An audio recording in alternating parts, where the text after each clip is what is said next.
opening day at the 2023 United States Premier League here in Florida. And it was a flying start for Rakeem the Dream Cornwall and Phillies United, who hunted down a big total. Then sadly in game two, despite the best efforts of Gajanan Singh, the rain came down and the points were shared in the middle game.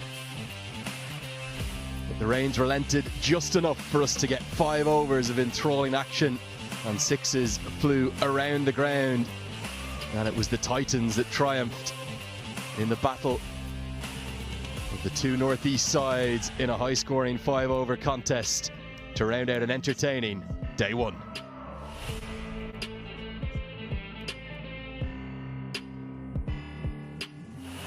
Beautiful day to start with USPL 2023 day 2. You wanted to see bright sunny skies, that's what it is. There's a bit of a cloud cover arriving later on, but we'll keep that delayed. 7 teams participating in this wonderful tournament today. We'll see the 7th and final team in action too.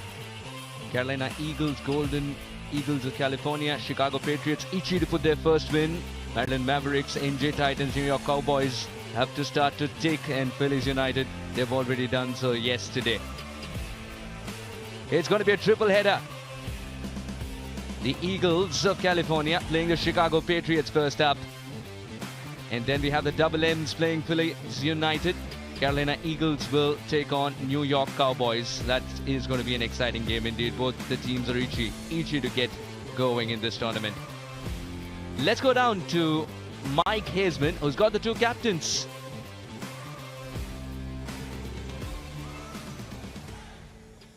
Okay, we're all set for the toss at the start of day 2. The two skippers alongside me as well. Of course, we've got Angelo here as well, and also Umunk, welcome, of course, and Danny Khan, the match referee. Righto. Umunk, you've got the toss, the coin rather. Heads is the call. Chicago Patriots have won the toss. No, they haven't. Correction, you said tails? Right, a bit of indecision at the start, but well done. Righto, California Golden Eagles have won the toss. What are you going to do? We're going to field first. And what's the reason for that? Well, it's the first game. Also, morning game, we feel that, it looks a little tacky. It rained as well last night, so maybe if we can sort of, restrict them to a reasonable total and then, go from there, I think it'll be a good one. Now, what about the preparation for you guys? I mean, tell me your story. You guys arrived here and started training as of what date? Yeah, it's been like 3-4 days since, the guys have been training here, so that's good. It's important for these small tournaments to sort of, gel in well together as early as possible, and I think the guys have been, up there trying to sort of, work on the skills, team bonding, and all those things. So that's good. But I heard a core of the guys started training in this region from the 7th. Yes, I think they were here on 8th, so we've been sort of, training from then. Raring to go. Okay. What about the composition of your team? What have you gone with? I'm going to ask about names, but what about spinners and seamers? What's the balance? So we've got seven all-rounders. 7 batsmen. A couple of them can bowl as well, and then we've got like 3 or 4 fast bowlers, 2 spinners. Okay. So it's pretty all-round side, you can say. Okay, terrific. Good to see you. Enjoy it. Yes, thank you. Righto. Had you won the toss, were you going to do the same? We would have fielded first as well. Right. Okay. And what about your side? I mean, obviously yesterday you went down in the first game. What was the chat in that change room after it? Yes, I thought we bowled a bit bad. I don't think we stick to our plan, so we're going to have better clarity today. Looking forward to a better game. And what about your team changes? Just one change. Akhilesh comes in for Matthew Trump. Okay, terrific. Right, good luck. Righto, the news in the middle is the Golden Eagles from California have won the toss, and they're going to bowl first. Unmuk Chand decides to bowl first after calling the right side of the coin. Now the California Eagles will be sporting Saif Badr on the field today. Abhimanyu Lamba is terrific with the ball in hand. Raymond Reaper can be very handy with the ball and bat. Gaurav Kumar, extremely attacking. Mario Laban will provide that extra bit of bounce. Chaitanya Bishnoi, Unmukt is the skipper of the side, would be itchy to get going. Tej Patel, Ryan Scott, there's a lot of batting there. Chicago Patriots, Joshua Tromp, Ali Sheikh, Angelo Pereira, just the one change, said the captain. Carmel LaRue is in good form. Gayan Fernando searching for wickets. Jamar Hamilton is quite handy behind the wickets. Shehan Jayasuriya would want that good innings today from his bat. Nitish Kumar has already done that. Shadley Van Schalvik is a match winner. Akhilesh Bodhugam gets a game today. The tall offie. Mark Dayal will also be another offie.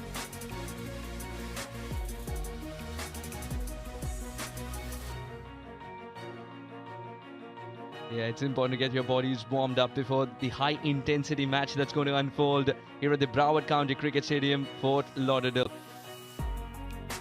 Let's go down to Mike Hazeman's got the story of the surface for us.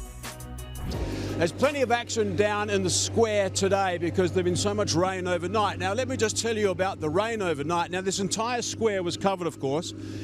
The Super Sopper, every time it takes a full load of water, I better move from the roller, sorry sir, 100 gallons of water in that Super Sopper. Now, they had to pull 10 times 100 gallons of water off the square, and then off the outfield there were about another 3 or 4 as well. That's how much it rained overnight, and that's what a great job this ground staff has done, by the way, to get things ready to start on time. This is the pitch that is going to be used in the other games, but this is the pitch we're using for this game. So let me just tell you my thoughts about this one. It's got a little bit of a shine about it because there was no play yesterday in the afternoon because lots of rain. Of course, it's had no water whatsoever, but it has been under covers quite a lot. So if we have a little bit of a look, there's the grass is rolled into the pitch. I mean, it's not dead grass totally, it's rolled into the pitch. I think it's pretty hard. My call is it's going to be fine. It stopped a bit yesterday when we did play at the start of day 1. I don't think this is going to stop. It's going to be on the slow side. Spinners will play a role on this one, I think, from game 1 because it's dry, no water at all, and that's going to happen more and more and more as the game goes on and the day goes on today on day 2. But I think the pitch is pretty good considering all the rain that we've had overnight. So well done to the ground staff. Mike Hazeman and his love affair with pitches. They say that pitches talk to him. Such a good reader. Yes, it slowed down a little bit yesterday, and it's one of those days in USPL where you're looking at the surface as much as you're looking at the skies too. Right now, it's absolutely clear. The California Golden Eagles are ready to steam in with their bowlers. Chicago Patriots are looking to put their first win on the board, and that man on your screen, Kumar, needs to provide a good start once again. Did so yesterday, and Mark Dayal, the other opener, loves the T20 format, and he's very flexible as to where he can bat, but opening is one of his favorite places too. Unmukh Chand ensuring that his orders are heard by every single person in that squad. Safe Father getting a game today. He needs to come good with the bat as well. Unmukh landed just in time, still got the practice in to understand and gel with the guys. California Golden Eagles would want to fly away with 2 points here. Chicago Patriots will learn from the mistakes yesterday. I'm Suhas Vedam, joined by Andrew Leonard. Warm welcome, Lenny. Good morning, Suhas. Good morning, everyone. Good morning from this gorgeous state of Florida. We're in the southeast of the United States for game day number 2. And whilst there's been lots of talk of the action off the pitch in terms of what's happening in the skies, let's worry about that for tomorrow. For now, all that matters is we've got play ready for game day 2. This was the summary of game day 1. And the Phillies United, was a 6-wicket victory for them in the opening match. Game day 2 did of the second match, or match 2 was abandoned due to the rain, and then the Titans were all too good in a 5 overs per side contest. Some really impressive ball striking on show yesterday. I'd expect the same today and more high scoring affairs.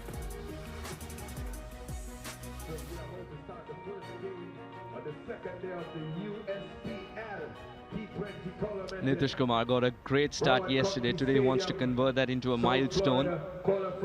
It's important that he plays more deliveries as well, as he's someone who's very busy, a cricketer, doesn't waste any time in getting going. Someone who plays with a very clear mind, Nitish Kumar. Chicago Patriots realize the potential that Nitish Kumar holds up top. That's exactly why, no matter where he plays these days, he loves to face the first ball. There's 4 standout innings. Kumar's going to open the batting with Mark Dayal. Those 4 standout innings yesterday were Nitish Kumar and Sad Ali in the first game.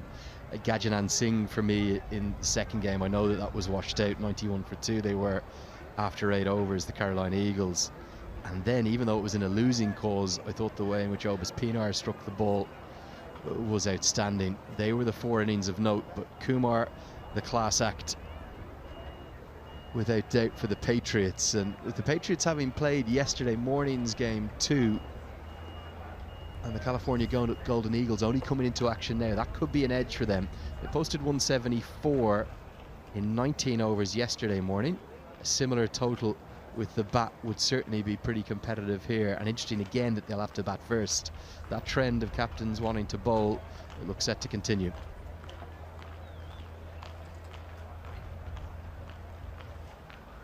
Two men on your screen for either team can be very, very efficient. Raymond Reefer can provide assistance with the bat and those important wickets as soon as he gets the ball in hand. He's got a very nagging length as well. That extra bit of bounce, everything spells trouble for the batter when he is on song. Mark Dayal needs to get runs with the bat in hand. He's a very flamboyant cricketer once he gets going. And he holds a great promise on this ground itself. There is no part of the ground that he leaves unexplored because he's got all the shots in the book and more. Mario Laban needs rhythm up top. Last time at Sony Cricket Ground in the East, Mario Laban was sensational to start with. Suddenly lost rhythm in the middle and then made a comeback. Today would want a better template. Be in rhythm from the word go. Again, someone who can swing the ball just that little bit to trouble the batter, not extravagantly though.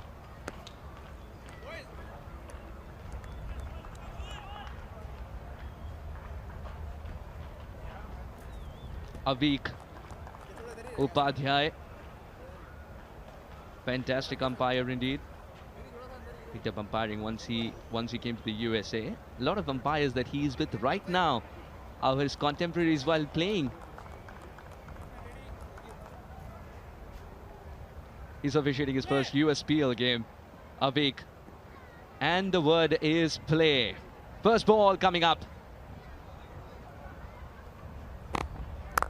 Just a hint to swing. And the hand comes off. Not well timed, but the hint to swing is very encouraging.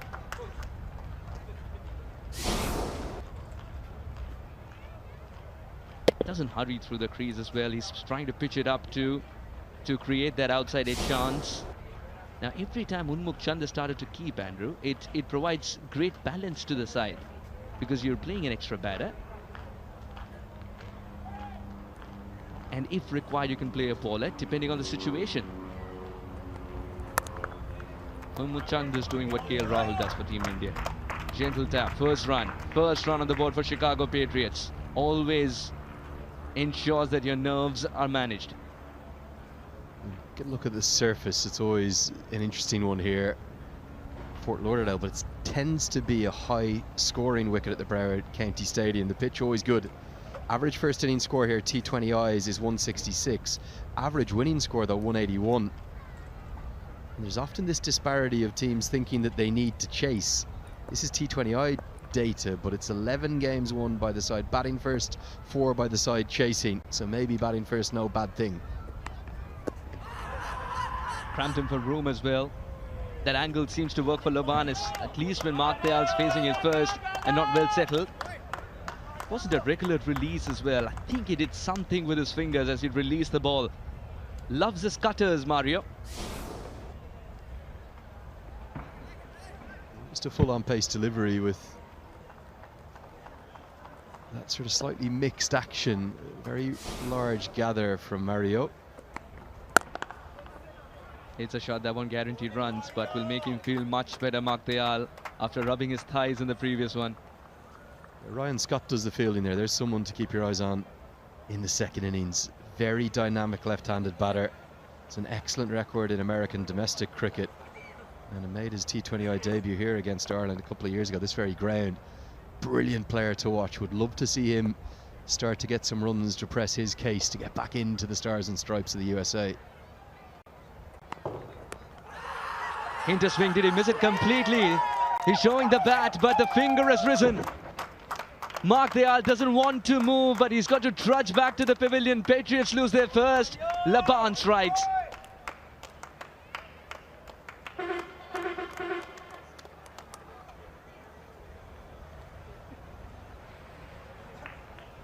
Well, what a start this is. Sensational. Full straight. Did it pitch in line? I think so. I think that's hit in line with leg stump. Remember, if it hits a batter on the full on the pad, the umpire must presume it continues to go straight on. So that's more than a fair decision. He has nailed him on the toe, hasn't he? Mario Laban has produced a searing Yorker to see the back of Mark Dayal, who's trapped LBW for a third ball duck. Patriots in early trouble. It's 1 for 1.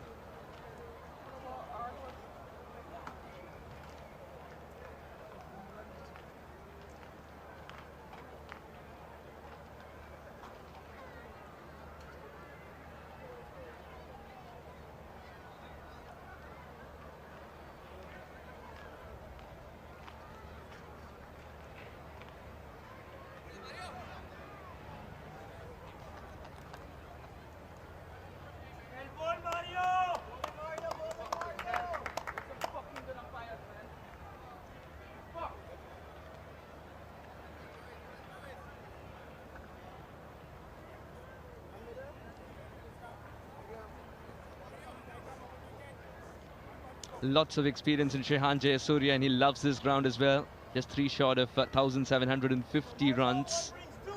That's a brilliant strike rate too. And he's up against Mario Laban, who's breathing fire. He hit one on the thigh for Mark Dayal, and then a couple of balls later, one on the toe. And I got him. Oh, good delivery. Mario Laban's finished a dream over to start with. Just 1 run and a wicket. It's all 1 on the board. 1 for 1 after 1.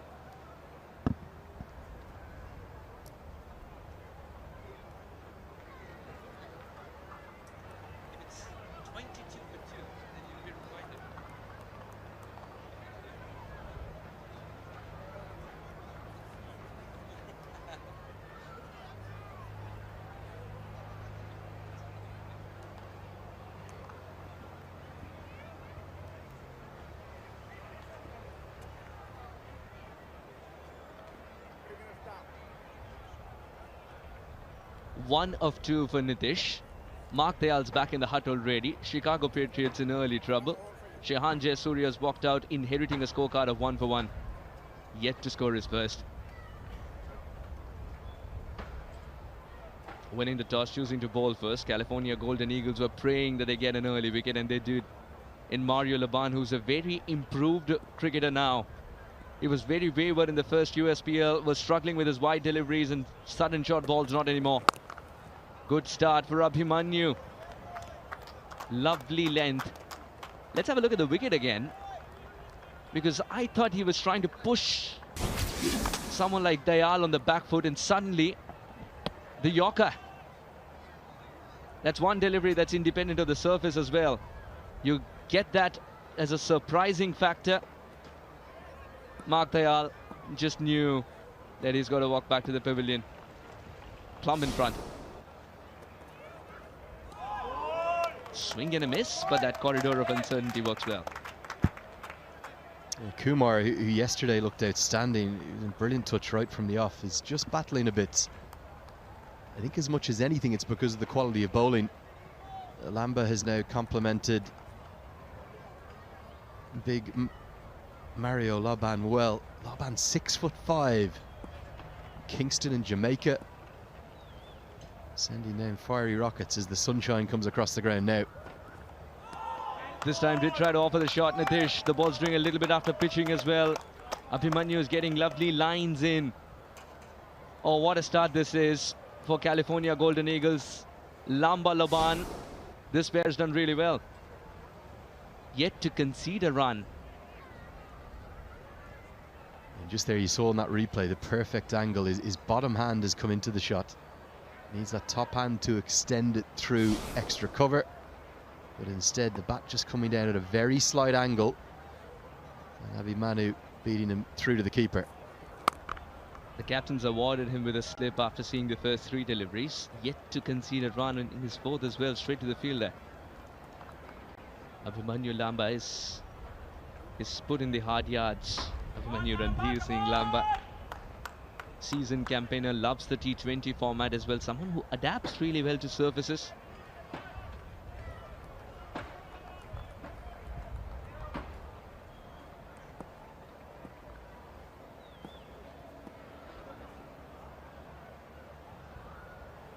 I remember watching him in Jaipur. He picked up 2 brilliant wickets. So he had to do something different, and that might be moving outside off, creating that opportunity.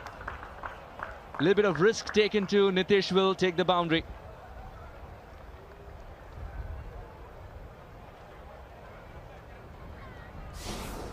Yeah, pretty safe stroke. Just a shuffle down the crease there, but the head stays still. It's that beautiful slow motion shot that gives you every indication as to why he's profited over pitch because of that shuffle. Good innovation from Kumar, the first boundary of the day. That heavy ball as well, something that Abhimanyu Lamba has got. This is a good over for Abhimanyu. One poor delivery though, and Nitish was able to find that boundary. 5 for 1 after 2.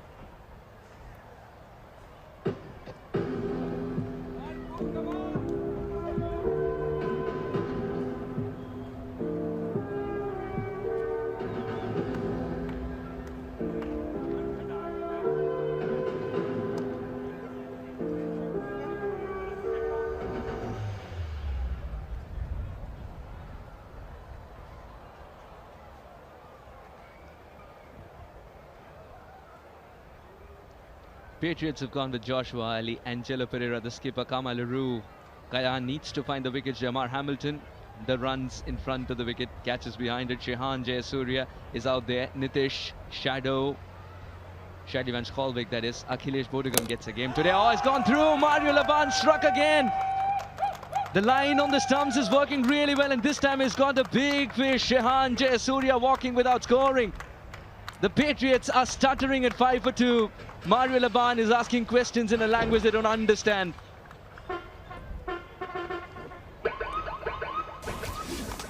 Well, this is brilliant bowling. Fast bowling of the highest quality. 6'5". Little bit of shape back into the left-hander. And beautiful use of that angle over the wicket. He's pumped up too, and rightly so. What a start for the men from the West Coast. The California Golden Eagles are all over the Patriots right now. Jayasuriya, he's sent back for a second bowler. The second man gone for a duck. It's 5 for 2.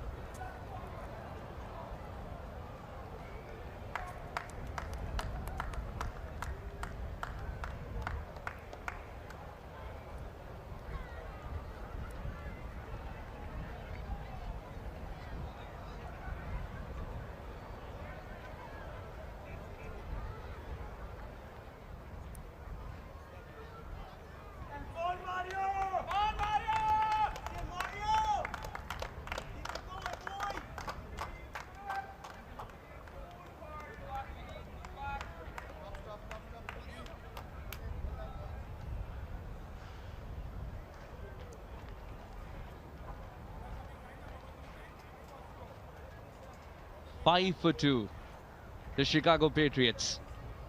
And one Sri Lankan will be replaced by the other. This time the captain, Angelo Pereira, walks out. 117 matches, a lot of experience for Angelo Pereira. And he loves this format too. Even shrunken a format as well, he scored some tremendous 50s. It's important that he has the temperament as well to score runs today and not go into the shell. Because last time got out playing a reckless shot. Today is a different day. That's what cricket teaches you. Lets it go, and rightly so. Doesn't want anything to do with it. Laban is breathing fire. Now Mario Laban has been excellent from the word go. First it was Mark Dayal. And then the Jamaican got the better of Jayasuriya. 2 brilliant deliveries, Andrew. Yeah, very similar length, both of them. When you're bowling at 6'5" and releasing that probably about well over in excess of 8 foot from your, what's a very tall delivery stride. All of that trajectory is going to come down towards you as a batter. So if you get that length spot on with the new ball, it'll be very difficult to play, particularly for the left-handers from this over-the-wicket angle. You can see here, Jayasuriya gets himself in a horrible muddle. Ends up beating him for a bit of pace too. It wasn't as full as the LBW, but isn't he pumped up? He loves every second of it. Does the big, tall, quick. He's on fire. Yet to find the middle of the bat there. Nitish got one away while slicing it over backward point. Yet to find the middle of the bat.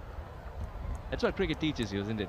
Every day is a new day. Nitish was pristine when it came to timing yesterday. Now Mario Laban considering it a crime to concede runs today. 2 for 2. That's a good shot. That made a good sound as it came off the bat as well. Outfield will help the battery even more. Much needed boundary for Nitish. Well, he's a beautiful player to watch. You talk about cricketers out of the sort of the Kane Williamson mould, the Joe Root mould. There's definitely still a place for them in T20 cricket, I think. You might not have 3 or 4 of them in your top 4, but you certainly can have that one player playing conventional cricket strokes and still exploiting the field. As a consequence, that field has changed. The slip has come out. They've gone with a heavy ring field on the offside and even dropped out the sweeper as well. So it's a 6-3 offside field. Remember, it was 30 balls he took to get to 50 yesterday. He can play conventionally and still score quickly. Should be taken or put down. This will be a costly miss indeed. And Mario cannot believe it. Had that stuck, that would have been 3. And it's his partner in crime, Abhimanyu, who's got to bowl the next perhaps. 11 for 2 after 3.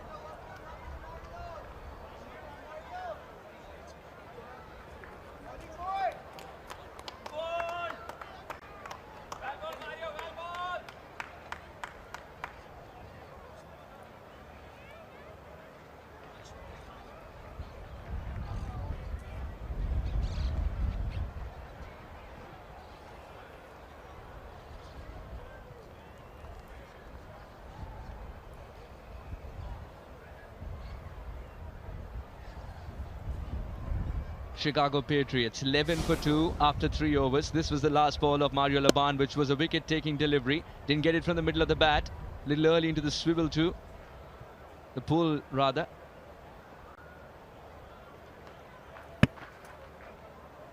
No elevation.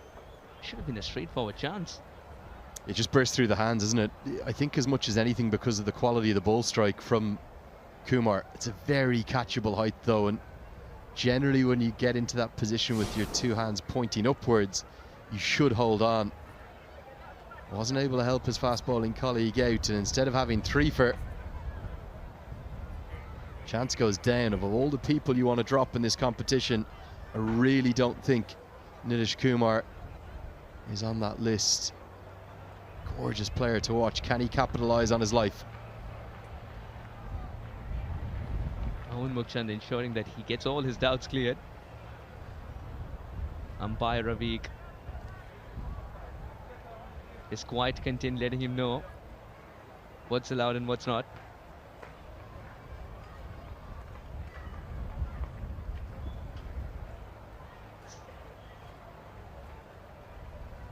It's difficult to convince the opposition skipper in terms of any break in momentum, isn't it? Might be requiring a bat there. Kumar usually has a buffet of bats. Today only just 2 come out. I think he's decided not to trust the bat after that shot that almost got him out. Yeah, we've had a few rather bizarre stoppages in play at points. One other factor.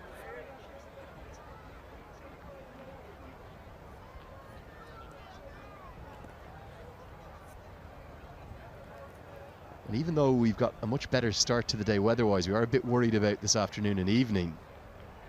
I think because it was a bit murky, we had a bit of overnight rain, they've actually chosen to put the floodlights on early, probably just to keep that light consistent throughout the day for all teams. Excellent.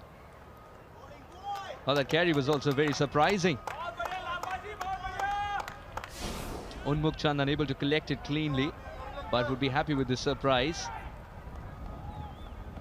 And you're seeing exactly why Chand is an occasional keeper here. He gets himself in a horrible tangle. Gloves have to be pointing up there, otherwise he's not in the right position. We've seen some excellent fast bowling, some brilliant batting, and some pretty average keeping in the first day and a half. That was there to be driven, and with mid-off up in the circle, this is screaming for 15 for 2 now. Abhimanyu misses his mark. Nitish doesn't miss out on the opportunity. That's his 3rd boundary. This is stunning. The picture perfect off drive. Again, look at the head position. Very, very still.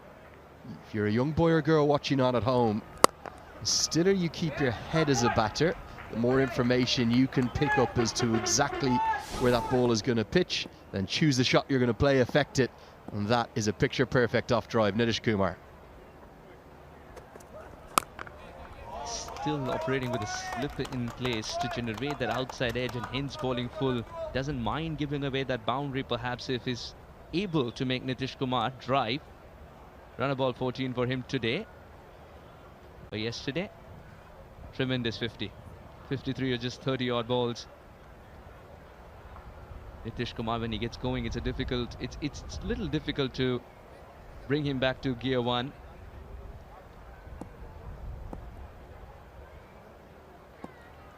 So far, these two pacers have been excellent, generating opportunities regularly.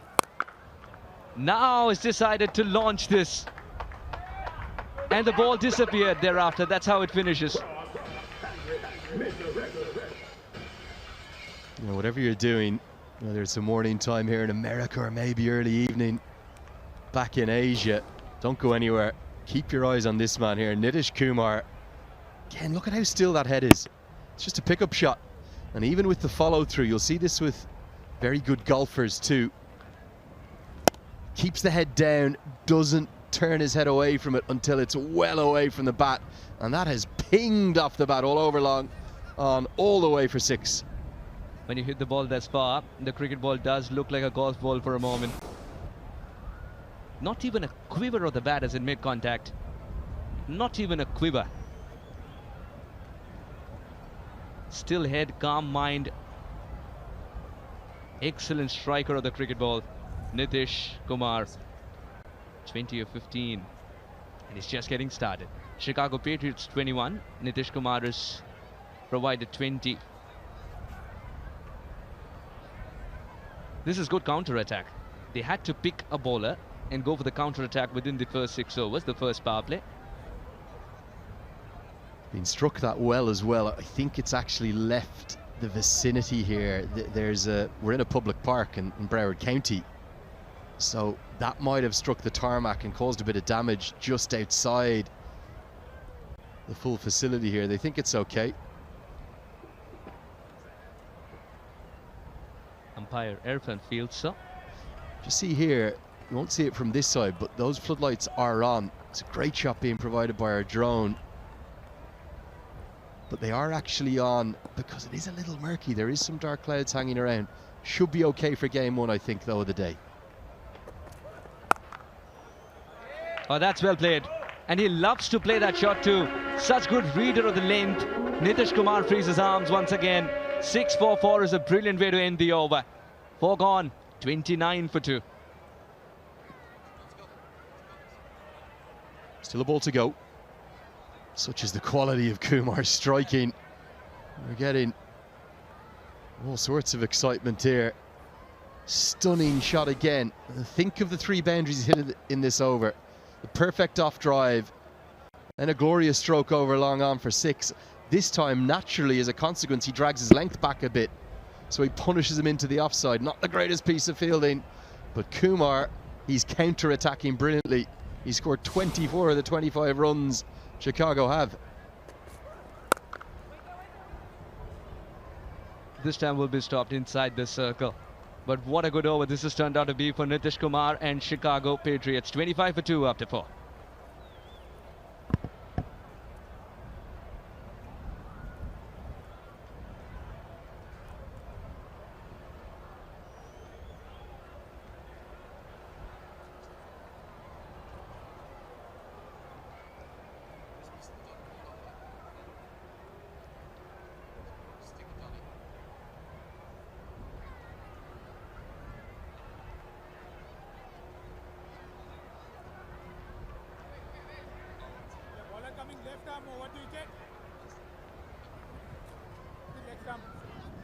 Gorgeous shots of the floodlight pylons that surround this fantastic facility, the Central Broward Park here. It's not just a cricket stadium, there's football pitches that surround it. There's a marvellous live entertainment venue where there was a concert last night. Really good crowd came in to enjoy that. That's the Broward County Performing Arts Centre. Plenty of lakes around. First change in bowling. In comes Raymond Rufer with his left arm seam. And he started off with a very tight line. Gentle tap, and Angelo will steal a single. That seems to be a good way of getting oneself in as well. Remember, he's searching for a little bit of form. Nitish is providing the runs though. Clean striker of the cricket ball. We've talked about a clear mind too, and the areas that he's chosen. Absolutely marvelous to watch when he's on song. And he's provided nothing but great entertainment for the 2 days that he's played so far. 24 or 17 already. Nitish is just getting started. And all these shots as a counter-attacking move after 2 early wickets. Priceless. How will Nitish Kumar handle Raymond Reefer? Would he go for the attacking shot? Or would he respect if it's a good line and length? 5 legs inside the circle, third man's inside the circle. Just a minimum width is required, and just minimum width, he'll put that away through point. Not if it's that line. Gently tap. Scott slides, single only. A little bit of football skills really there from Ryan Scott, getting the body on the line. He's a good athlete though. See his dashing left-handed batting soon. Big wind just starting to kick up around the ground. A few of our covers being blown as a consequence. Again, look at the rhythm, look at the timing from Nitish Kumar. He looks so good. Any stop will do, even with the right boot. David Beckham land here, aren't we? I think he's one of the owners of Inter Miami now. David Beckham, eat your heart out. Was searching for that single. Angelo was trying his best to convince Nitish Kumar, who was unmoved at it on striker's end. And rightly so. 22 yards would have looked like 100 had he started to run, because the ball went absolutely nowhere but straight to the fielder. California Golden Eagles know the importance of Raymond Reefer. He's also known as a partnership breaker. He's got all the cutters that one can have. Good delivery. This is exactly why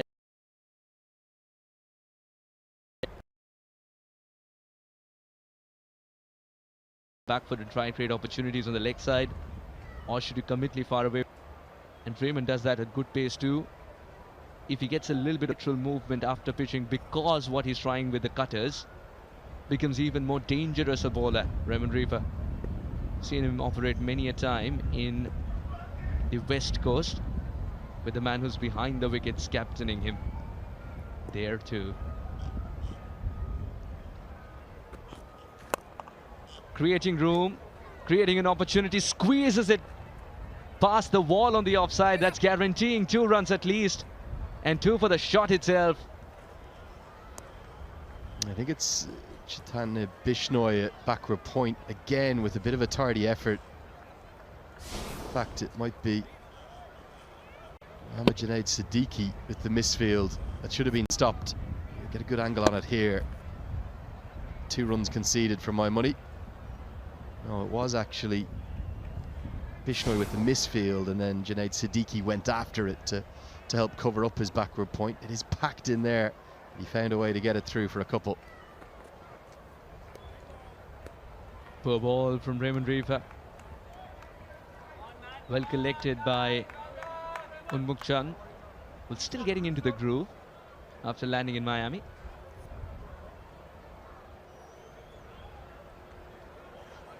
Angelo knows the importance of an innings that's going to be a mending innings from here.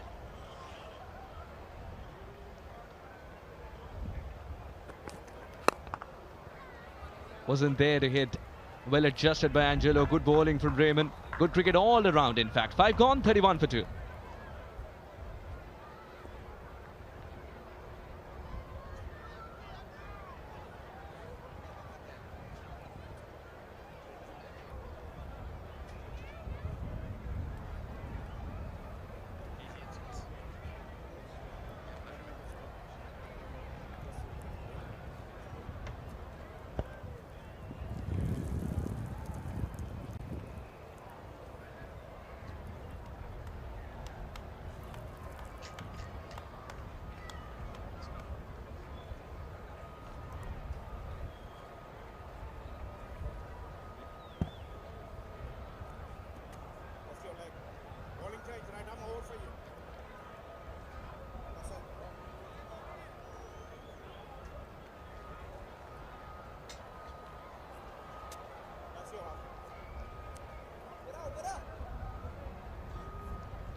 Let's have a look at what happened. It was just hitting the pad, and it was a enthusiastic appeal, optimistic one as well, and then the overthrow. I'm not sure why the keeper didn't grab that. Yeah, it was thrown pretty hard, but surely the keeper's got the gloves on. He's got to try and snaffle that.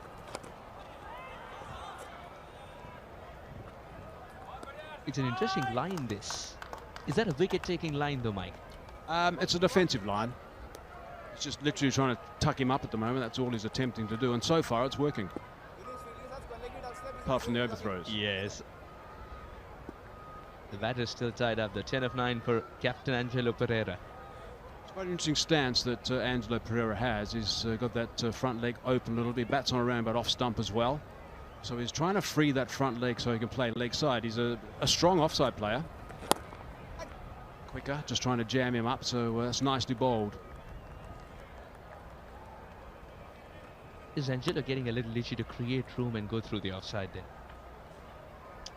Perhaps. And maybe that's the conversation now. T20 cricket, yes, it all happens pretty quickly and it all happens fairly fast around you. But if you can slow the game down to your pace, it's very beneficial, and that might have been the advice.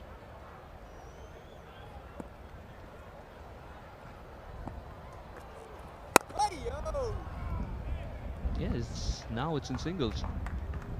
The runs coming in. That's also because perhaps there was 5 achieved in the first ball. I think this has been a really good over so far, and Junaid Siddiqui would have been livid with those 4 overthrows. I think he's bowled beautifully. He's done exactly what the captain wants to do. He's really stemmed this run flow. Done a fine job. Oh, this was quick too. I think this is an over, but he's getting quicker and quicker. The power play restrictions of the first one will be lifted. 6 gone, 39 for 2, the Patriots.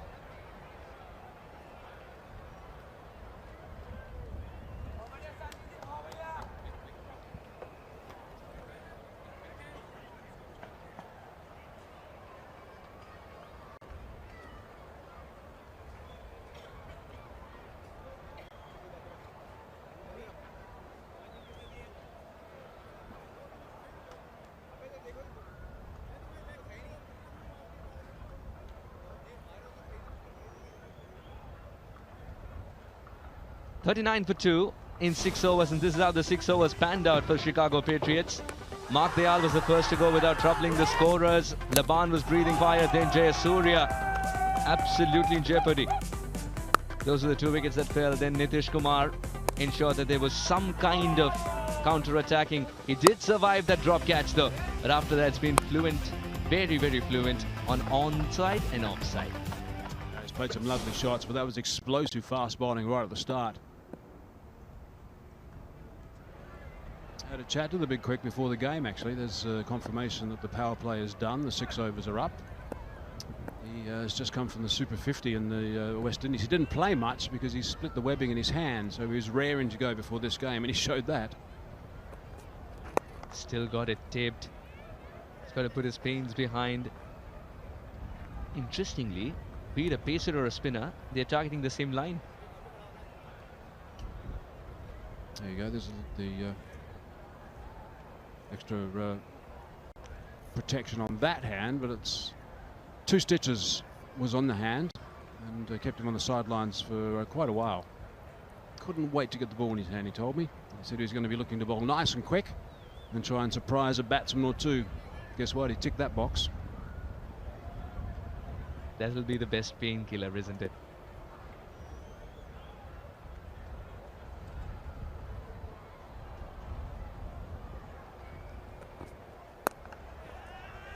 Catch it is the call. He's praying that it's taken. Fielder underneath will pouch it indeed. Angelo Pereira for a run of 11. Now 12 balls 11. This is spelling trouble for Chicago Patriots. The captain cannot play a maintaining innings today. This is trouble. Nitish Kumar's 28 or 21 has more responsibility now.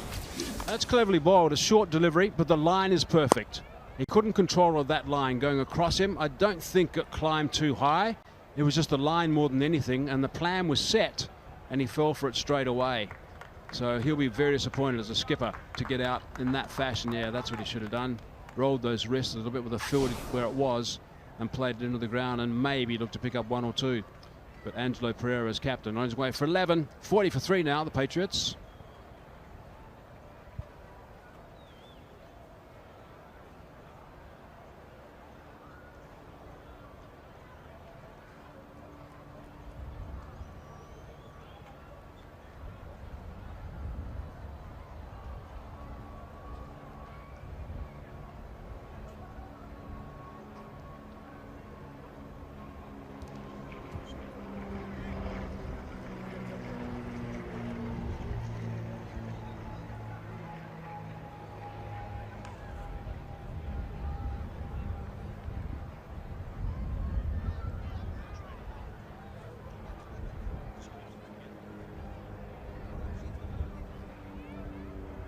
Joshua Trump walks in.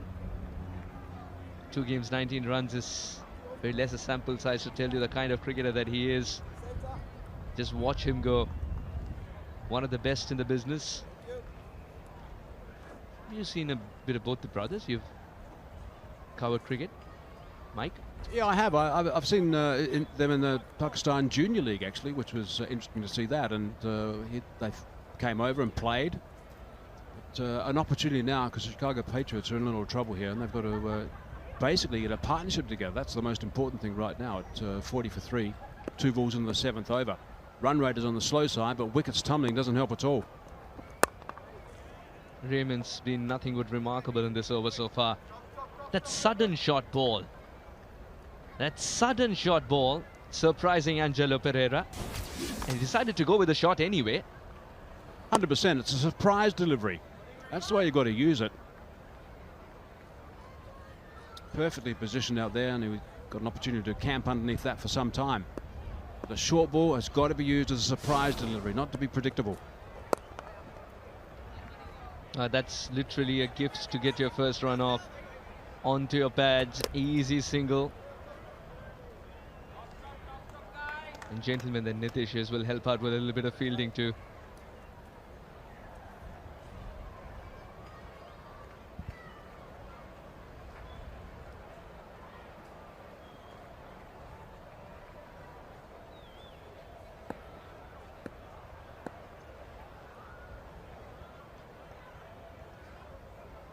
Two runs and a wicket in this over. Raymond Reefer is reading a good script as far as this over is concerned.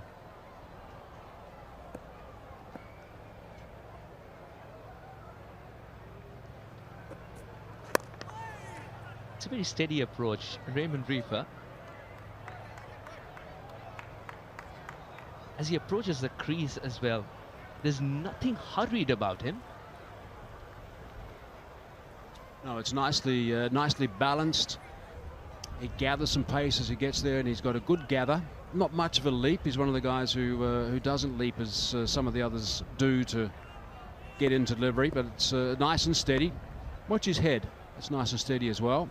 That's a key. And he's decided to go full of the last ball. 42 for 3 after 7, Chicago Patriots. Good over for Raymond.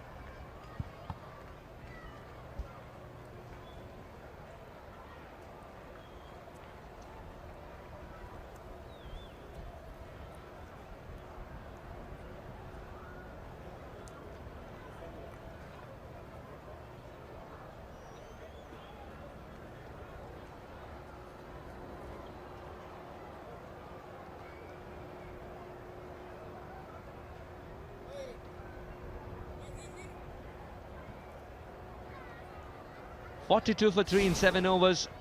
Chicago Patriots are robbed of some momentum thanks to this man on your screen. Focus on the head. Now the head is nice and solid and straight and not bouncing around too much. And it's a nice strong gather. There's no leap. Nice strong gather. Rodney Hogg, who's a very good fast bowler for Australia, used to say, if you're a fast bowler, you should be able to, in your run up, and just before you get to that sort of position, just a little break of that front leg. That's okay though, no dramas with that. Just before you get to delivery, you should be able to put a glass of water on your head and really not spill a drop. That's how smooth you should be as you run in. and Hoggy was a ferocious fast bowler, so everyone agreed with him. It's the first time I'm hearing that. I'm able to imagine too. Chaitanya Bishnoi, very handy spinner. His scripted success based on his lines more than length. Just on that, just if you get an opportunity to watch some of the cricket in years to come or over the next little while throughout this series, USPL, just look at some of the better fast bowlers and just watch how steady their head is. It's quite important because the head sets up the rest of the body as a fast bowler. And if you're all over the place, obviously your eyes are also all over the place. So you're not going to be able to focus on the right line, the right length. So therefore, you're not going to be in the right position once you do get an opportunity to deliver. So Rodney Hogg, I think, was right. I mean, it's perhaps a bit of an exaggeration that you don't spill a drop. But in saying that, it's a pretty good advice. So just keep an eye on that throughout the tournament. Joshua Tromp has started his innings with quiet singles on the leg side. That's also because he's being helped with deliveries that he wants in that area too. I think what they've done here is that they've worked out a bit of a plan. There's a lot of leg side bowling. They've worked out on this surface, there's a little bit of purchase. The ball's just not coming onto the bat as well as they would perhaps like. But the most important thing is they've worked out if they cramp a lot of these batsmen on the leg side, they're finding it difficult to get it away. So it's an opportunity to really witness some good planning before the game. It's not every day that a spinner and a pacer decide to follow the same lines. Nitish Kumar is looking a little more dangerous, even though he hasn't scored this one for runs, because he's trying to stand and deliver. When he gets into that mold, he's unlocking a new version of himself. We've seen that before. Too many runs of late. He's got to make sure he gets through this.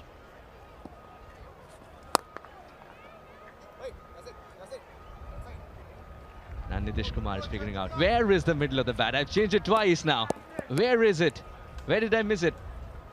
But just on that last shot he played, and yes, T20 cricket, you've got to play shots. However, he's been calmed over the last little while, but calmed over the last over or so. He hasn't had a great deal of strike. And when you've got a batsman who's fluent, got to make sure he gets strike, but wickets have been falling and Tromp's at the other end of this stage. But that last shot could have turned a little bit and gone past his bat. This is a very good over from Chaitanya Bishnoi. Miserly Chaitanya Bishnoi, just 3 of it, 8 overs gone, 45 for 3 the Patriots.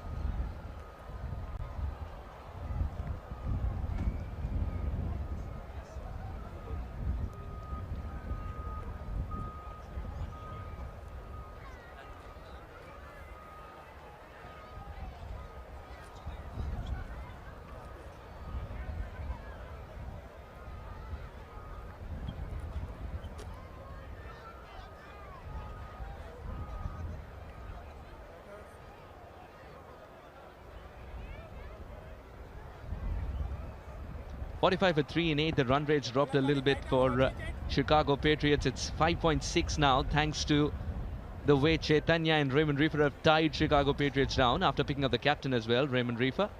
He was looking very fluent, Nitish, but suddenly the gears changed, but not for the better. Yeah, I'm identifying this as a crucial part of this game because Kumar was really fluent, but now he's not. So he's gone in a little bit of a shell, hasn't been hit in the middle of the bat. But this happens to batsmen from time to time. If the track's not absolutely perfect and coming on, he's got to fight through this because if he gets out in the 30s, those runs don't matter a great deal. Should be taken in the second attempt. It's pouched. Nitish Kumar, as Mikey put, suddenly felt the need to find rhythm again. He's gifted a catch. And it's a very soft dismissal. The shot selection of Chicago Patriots would be a big question mark. 45 for 4 now. What a moment that is for the California Golden Eagles.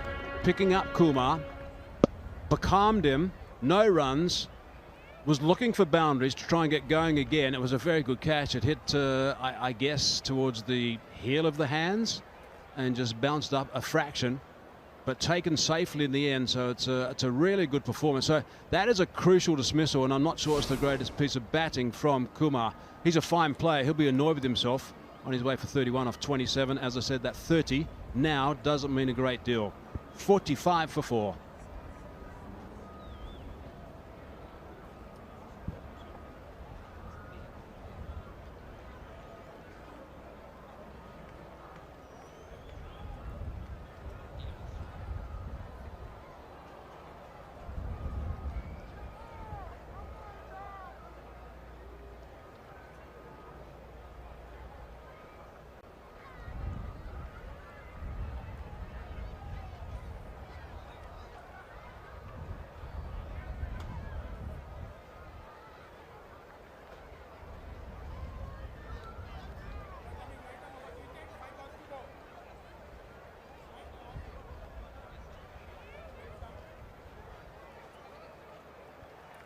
Jamar Hamilton, 133 for his 17 matches. The strike rate is clearly going to improve as he plays more deliveries, because he's a clean striker of the cricket ball with absolute irreverence to boundary ropes around the world. But right now he's been fed with 45 for 4 as a situation. Can he free his arms immediately? I don't think so. He's got to mend the innings a little more, because 20 overs is still a long time. Tej has got a dream start to USPL Season 2. First ball, wicket of the big fish. Lovely line and length. Jamar decides to drive it as well. Will make him feel much better. So another look at that dismissal. And without being overly critical, rather than looking for a big boundary and someone being out there, it should have been driven along the ground really, and try and find the middle of that, hit in front of square and try and pick up maybe a couple rather than 4. So not an ideal scenario for the captain. But they've got to recover here now, the Chicago Patriots. That's the bottom line. So again, it's an opportunity for Jamar. It was a clean collect at the end of the day, but looked like he was a little muddled, but he eventually got it under control. That was the most dear thing to him in the world. That's precious. Jamar gets his first run. This is precious too for Chicago Patriots. Just a little snapshot there of aggressive fielding from Reefer. Coming in, picking up the ball one hand, not attempting to pick it up with two hand, and getting the ball, winging it back to the skipper over the stump straight away. So they're on top mentally, as well, of course, the way they're bowling and the way they're picking up wickets. For someone starting with a flurry of boundaries, Nitish Kumar ends up 31 of 27. Efficacy had gone down because of the number of dot deliveries that were in between.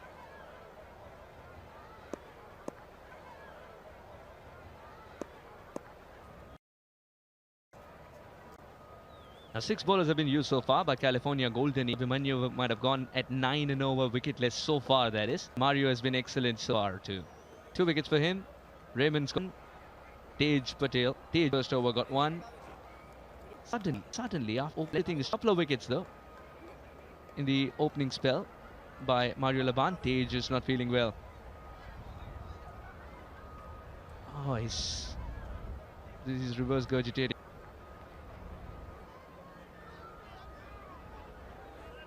What happened, Mikey?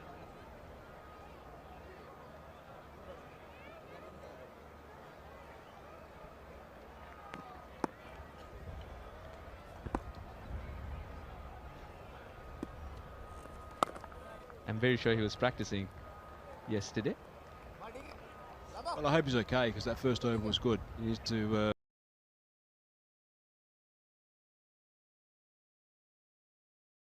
A single gets them to 50. Tromp is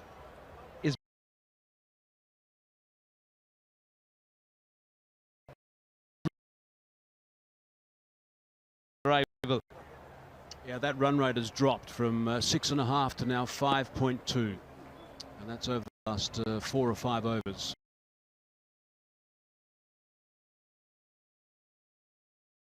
Big blow, Angelo Pereira.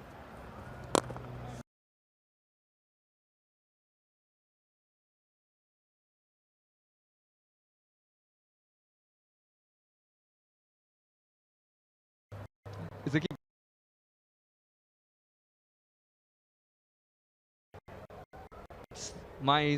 It's my syllabus.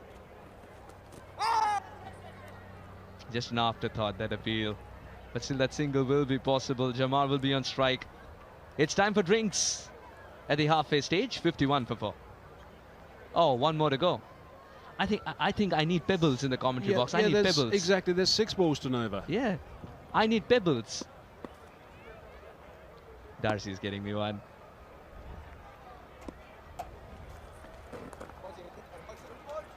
Now it's an over. It's time for drinks, except for Tej, who's got it slightly earlier. 10 overs gone, 51 for 4.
10 on, 51 for 4.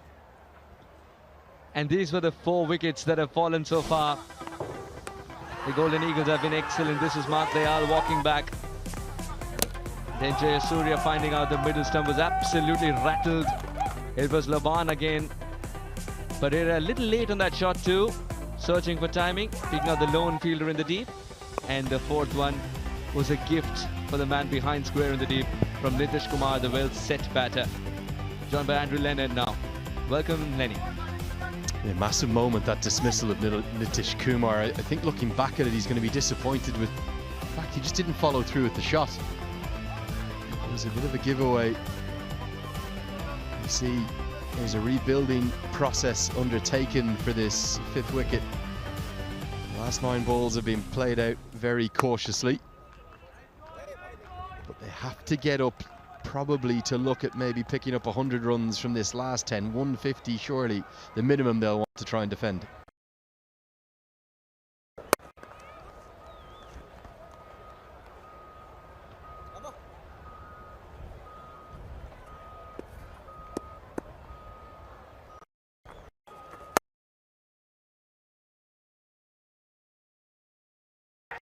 Cut and punished into the offside.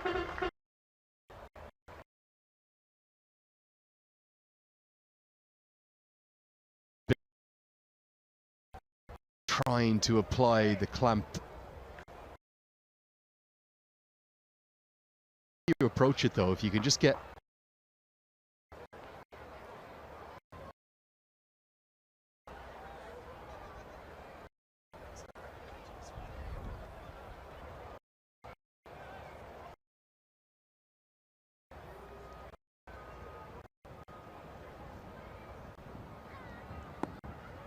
change and bowling. Come into the attack. Nicely punched.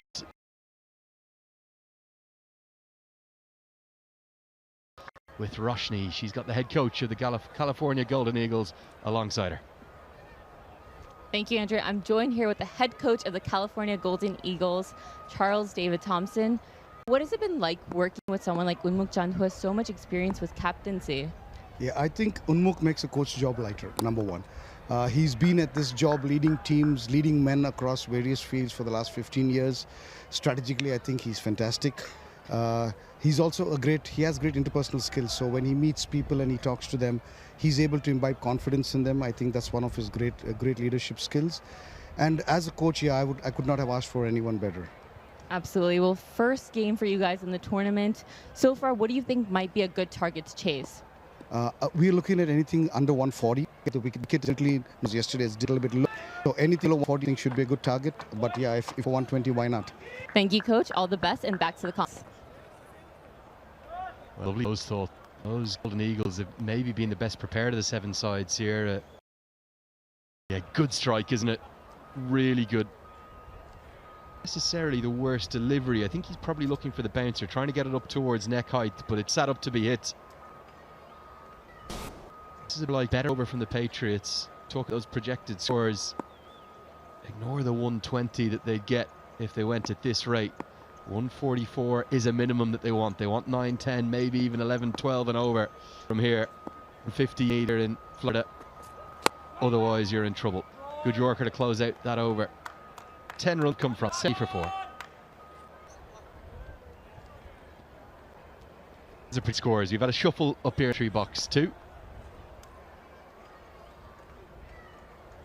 And Andrew Leonard here, joined now by Aryan Singh. Very good morning, Aryan. Give you a bit of rest, a bit of beauty sleep overnight. You're late this morning. Hopefully I don't fall asleep on the ground today. Junaid coming back for a second over. And it's just been the Mario Laban show for the California Golden Eagles. Yeah, he's been so impressive, isn't he, with the new ball, the way in which he was Yorker length, wasn't it? Very full in length, that slightly mixed action. 6'5", Jamaican origin. He's got all those tools, those assets you want as a fast bowler. Slowly bowled through the air. But yeah, first time now throughout this entire competition. Up to the cam. We got the main man, Aryan Singh, alongside me. Aryan, great to have you with us. Yeah, thanks, Andrew. It's been a good game of cricket so far. Seems like the California Golden Eagles on top, but it's just been a display of quality fast bowling.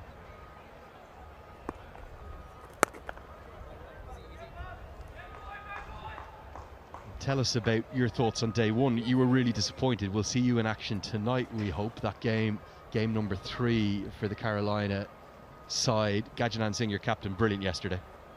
Well, it's obviously great to be playing under the lights. It's a great feeling to be playing under the lights in such a beautiful cricket ground. Use of the crease from Joshua Trump. That's going to be 4. Inside out, he's hitting with the spin. Very nicely played. One of the hardest shots to play in the game, an inside-out cover drive by the young Joshua Trump. A little too much in the slot, and a player of Trump's class is going to dispatch that away.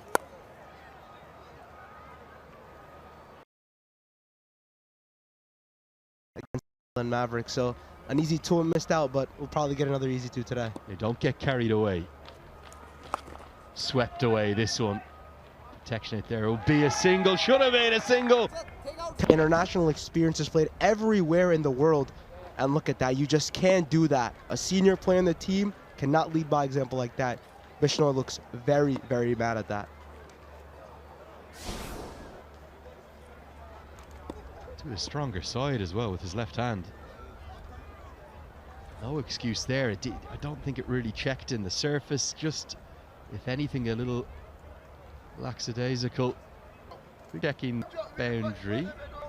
Again, not too sure why, because it's clearly 4 and 6. Yes, I don't know what they're rechecking about. I think it's something Raymond Reef will want to get on the reel. Maybe checking whether it hit. Twice, not once. Definitely 4. I'm going to speak it in advance of the umpires here. Usually we leave it to them. Okay, on the same page. One total, and it was really a bonus boundary. Bonus boundary, we'll get there for Joshua Trump. Talk to me about young cricketers like Trump and others in and around that America 19 setup. Real potential for players like to kick on, get to international years to come. Oh yeah, this is a great platform. I think both the Trump brothers, Joshua and Matthew, have produced a great bit of talent. You could see 2 more under 21 cricketers we see right there, Dhruv Pawar and Siddhant Shah. So under 19 and under 21 cricket has been evolving by bringing in more players to come and play the leagues. Having the youth come in this type of situation.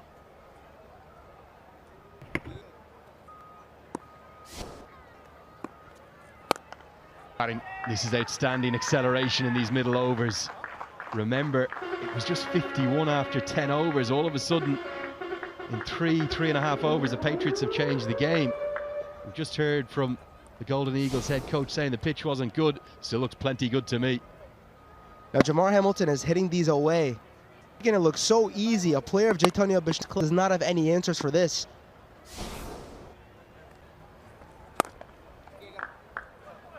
The partnership is 42, changing the context of this game. Patriots couldn't defend 174 yesterday. That was a 19 overs per side clash. I think they'll need up north of that 160. To get there, these two will have to do most of the heavy lifting. 6 remain. Reefer does field adequately this time. It's 88 for 4. Really good partnership this. It's come at exactly a run of ball.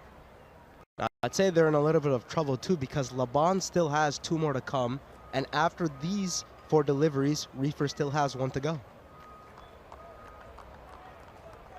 And that's who's to come, not necessarily in the order that they will come, if you follow me. Guyan Fernando is the more of a bowling option. Carmi LaRue can hit a big ball, but Shadley Van Schalkwyk, I expect him to be in next, and that is maybe the shot of the day. A stunner. He has not tried to overhit this for a second. The perfect stroke. He's taken on that fielder long off. He's got it over his head. Now Joshua Trump has climbed that like it's a rock climbing wall, not like a cricket bat, not like a cricket sport. That's a beautiful shot up and over. Both of these two brothers play a lot of golf. And you could see that in the follow through, couldn't you? There's almost a few shades of Eldrick Tiger Woods in the follow through. Beautiful stroke, all of 6. Remember, 5-inch fielder at long off. They take on the for the second. This is a good partnership, worth more than 50. They'll have to accelerate. They have the stage coming soon. Get to that. It's a correction. That's a 6. A golf swing, big golf swing there. Tiger Woods like. And no way that fielder at long on is getting that. Long off correction. Yeah, what a follow through, what a flourish. I think one of the things I've loved most about the modern era of cricket, the T20 game that's been around now for the best part of 2 decades. Shots like that 30 years ago, coaches didn't really encourage them. We are going to see a third umpire review for run out here. I didn't see the bails coming off, but I was too excited about that 6, so I might have missed it.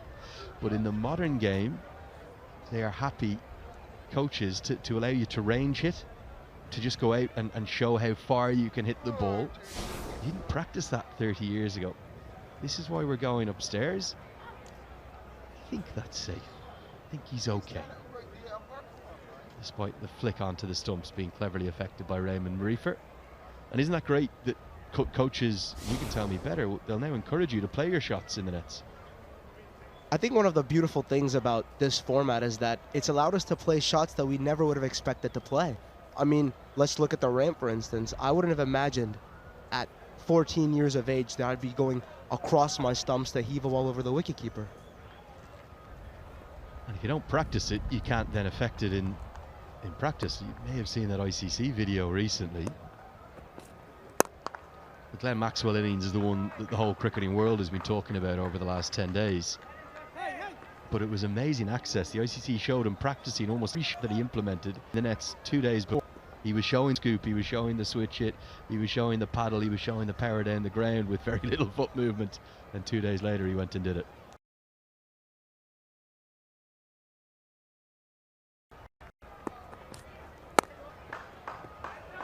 Hundreds up, 15 bowled. Patriots are taking this game to a very interesting place. It's 100 for 4.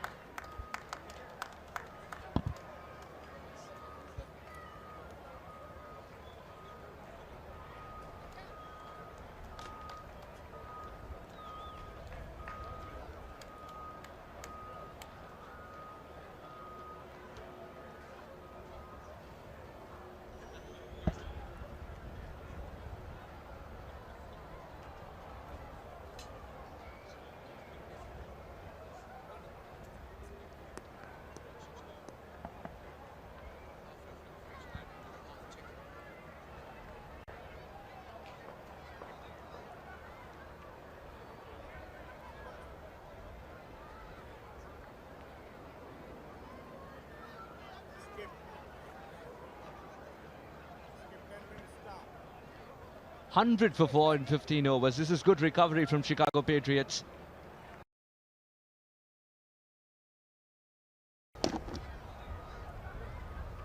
Bishnoi.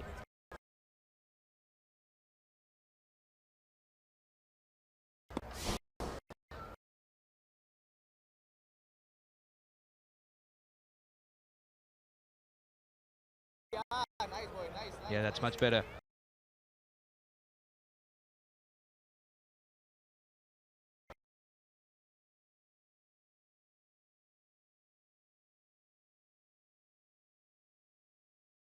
Ground and hit that with good power. Nicely played. That's a good boundary. There we go. There's 10 runs and 2 balls. So that's really good stuff from Hamilton. That's going to travel a long way. Look at this wind up. Wow. Plenty the whole time. Bit of advice. 1 ball left in the over. Suggesting he goes for the hit again. And he does. Clean striking out the cricket ball. It's got a new name, Jabbar Hamilton. 16 overs gone, 118 for 4.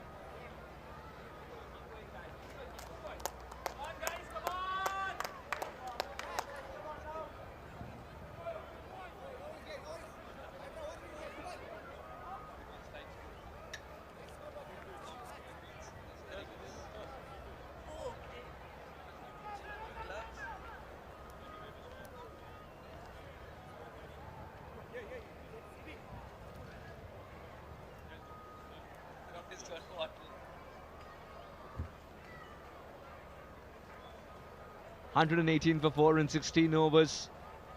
The final 4 overs to come. Chicago Patriots now find them in a better position for a big finish. So 18 runs off the over now with that terrific shot. The last ball, the wind-up is terrific again. And that is just brute force. Hit that a mile, nice and straight. Just great power behind that. Good work from Hamilton. So that's given him a nice little burst. Run rate now goes to 7.4. So suddenly from about 5.2 when I was last on commentary 5 overs ago, it's now to 7.4. So this is good work. He's such an exciting prospect with the bat in hand in the longest format of the game too. I remember him debuting against India. 31 of 24, Joshua. Mario Laban's had a dream start with his 2 overs. Now for the next 2.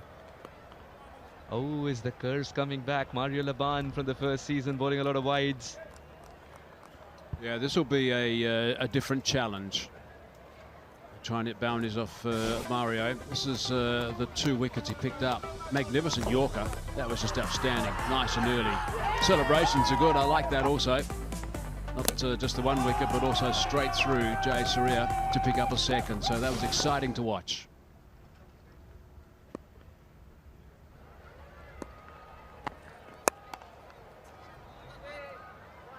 Just enough contact in the gap as well. 4 taken. Joshua strikes. Jamar Joshua. This partnership has brought Chicago Patriots back into this game. Doesn't matter how you get the runs at this stage. If you can pick up boundaries, that is so important. The score now is 1, 2, 3, 4. You hit the inside half of the bat and it skews away for a boundary. That's absolutely fine. He was a bit bemused, so I think it was Trump. He didn't quite expect it to go there, but banked the boundary. That's the bottom line.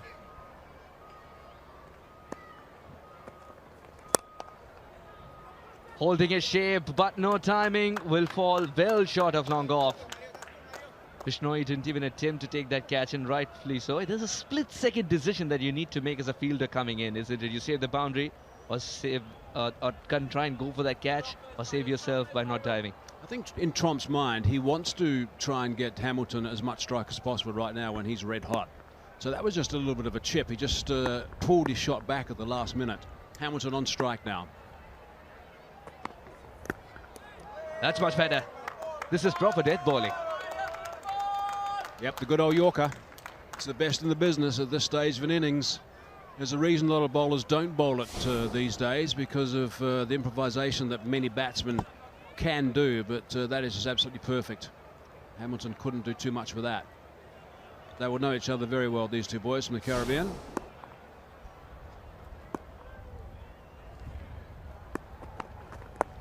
There comes the improvisation. And you just can't set a field for this shot.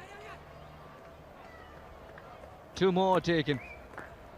Where exactly is the V region? The coach is asking. In front of it or behind now? I mean, this is a fine example of what you can do. There's nothing wrong with that ball. It's probably on about middle and leg. So had he looked to play that, it would have probably got 1 down the ground maybe. But he just decided to try and run it off the blade. He didn't get it right off the blade, but it was straight over the top of the keeper, so it's safe. But those can easily go for 4 or 6. It's going to be interesting to watch. Read the slower delivery, picked the bones out of it.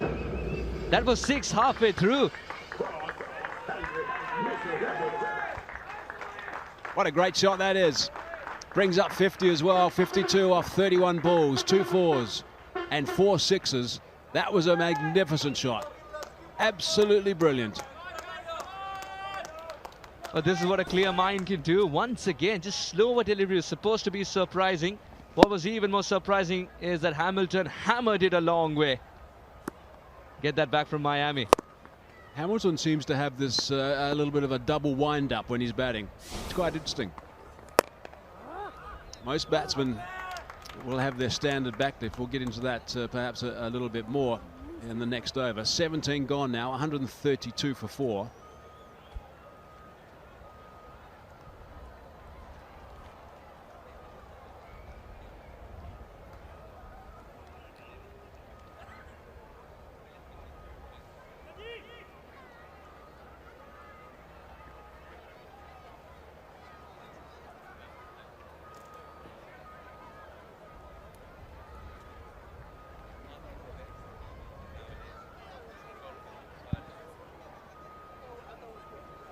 52 not out of 32 in a fighting innings of this of Jamar Hamilton.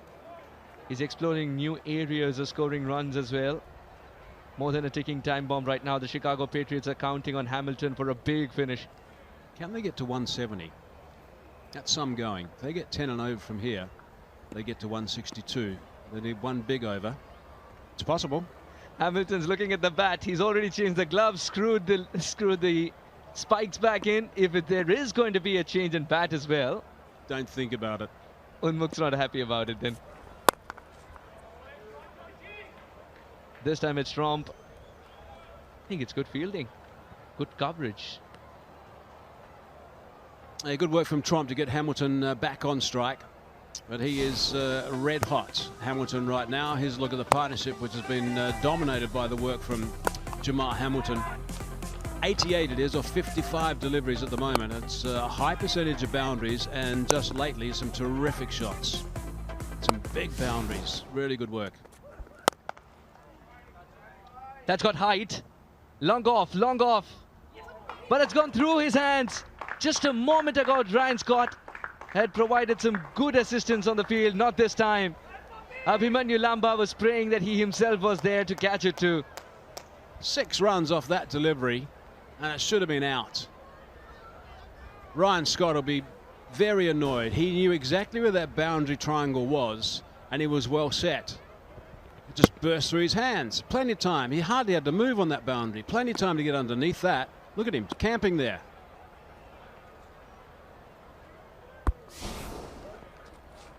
That's a good slower delivery. Any slower delivery that comes as a surprise is a better slower delivery. This should have been taken. I know it would have been a good catch, and some people saying maybe it's he's not quite tall enough, but he'll be disappointed he didn't catch that. He really will. Absolutely right, Mikey. He's international quality.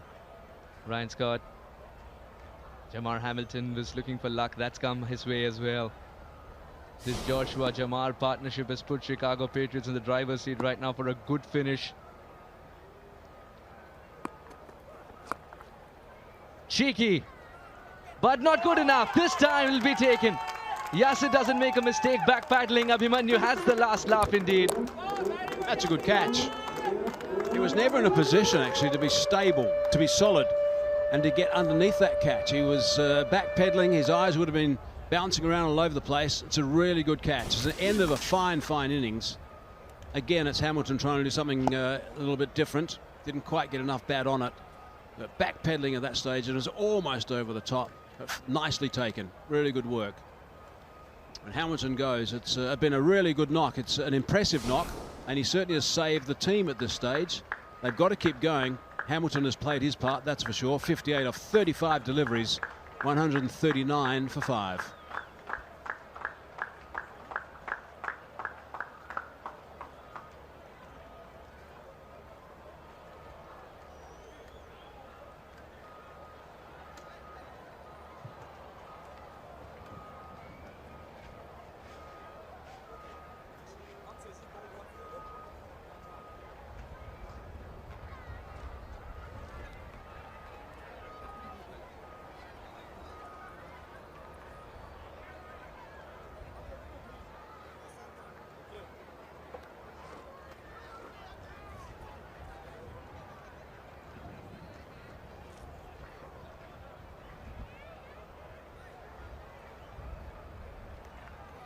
.383 runs in 96 games. A lot of experience for Shadley Van Schalkwyk, and loves to finish a game. Is been fed with the right kind of situation as well to come out and express himself fully. The quick fire 37 yesterday will give him the boost of confidence required for this big game too.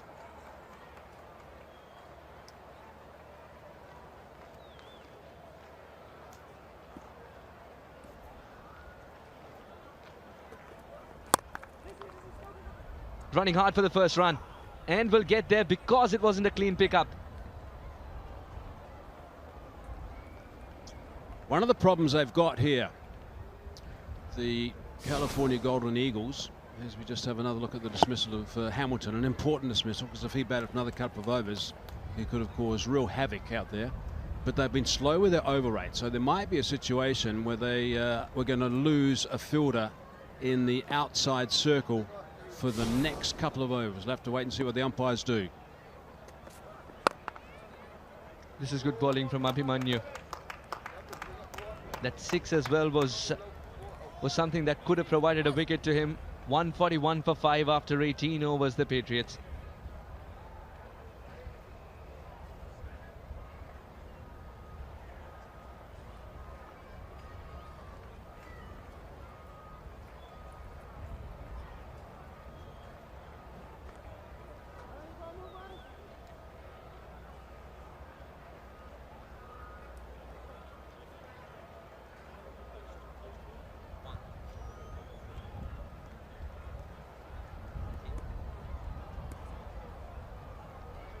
$141 for 5. You got to keep in mind the time penalties as well, isn't it, Mike? That changes a lot of plans for dead bowling. And the bottom line here is they've now lost one fielder for the last 2 overs. So that means that one fielder who could have been outside the inner circle has now got to be in. Absolutely right. Now the box of balls will come out because that one's got a lot of beating by Jamar Hamilton.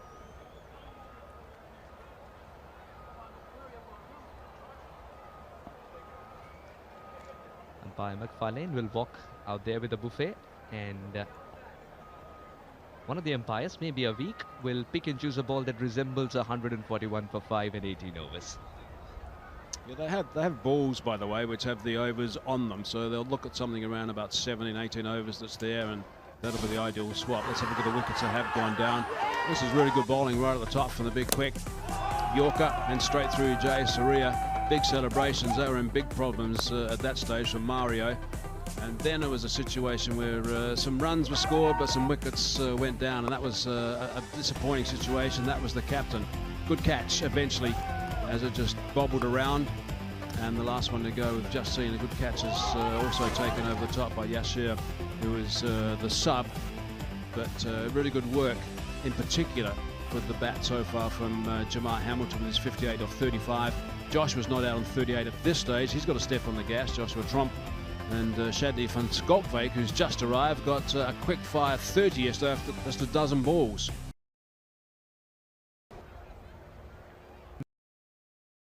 For 5 after 45 for 4 is great recovery. The idea is to keep it wide, and it will be taken. The plan has worked. The plan has worked, and Shadley is walking back to the hut. Well, that would have been a wide if he hadn't played that. That's how wide it was. So perhaps not ideal from Skolkwyk. Yes, he wants to get bat on ball, but that was so wide. Had to really stretch at the toe end of the bat, provided a simple catch. Tage was the man that snaffled it. So that's a disappointment for the Patriots, because he can be a dominant player with a batsman, but not today. 147 for 6. How wide it is.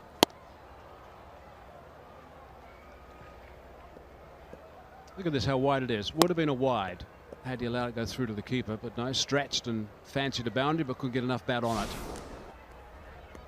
Doesn't need to touch this either. Raymond Reef is flirting too much with that wide line, that guideline. That's what he's trying to do. He's trying to just bowl inside that guideline. And we call it a guideline because it's not a definite line for the umpire. Just wants to be just the other side, so it would have been a wide. He's trying to bowl just inside that guideline, that white line. And that's why he's struggling with the line reefer. This better. It's called wide. It's another wide. I felt it was inside though. I think it was probably just on, to be honest, but to the umpire's perspective, he called it a wide. 150 up. Chicago Patriots get there with an extra. Yeah, he's rightly called it. There's no chance Adi Sheikh was getting to it. He had to do a shadow. It's 3 balls in this. This is clean striking. This will be very important. What a shot this is to get off the mark, Sheikh. Little thinking from my perspective. Reefer, I don't understand this. The fill play not right. You've got to have someone in the loft region.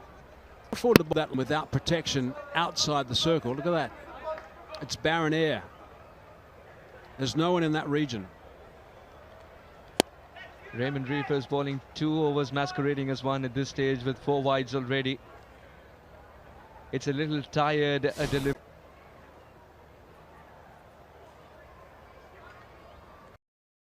.156 for 6. 160. 170. Fully accepting it, Chicago Patriots. Extraordinary thing, sir. This is the same results, just that the region is little different. Ali Sheikh gets to 12 into 6s. This is a gift. An absolute gift. A couple of things you can't do. You can't bowl length deliveries at this stage of an innings because the batsman can get underneath like that and play strong shots, and that went right over the top for 6 runs. The other thing is there's no danger of getting caught on that fence because there's no one out there. So they've got to make a change. I think the captain has got this horribly wrong. Who says timing is important only for the batters? The timing is very important for the fielding team as well. They need to complete the overs in time, otherwise they're robbed of a fielder in the deep. Protection in the deep. Some of the 6s will go unchallenged. It might not be big, just over the boundary line.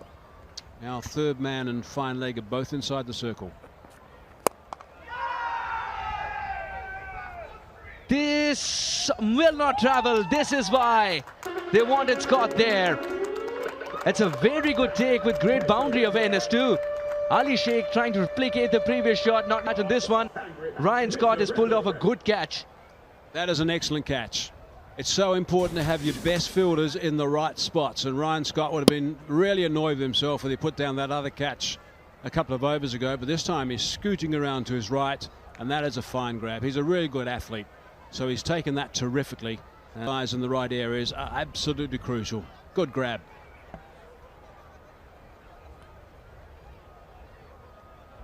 He's had sort of a mixed bag today, Ryan Scott. He had to redeem himself with a remarkable catch, and that's what he's done.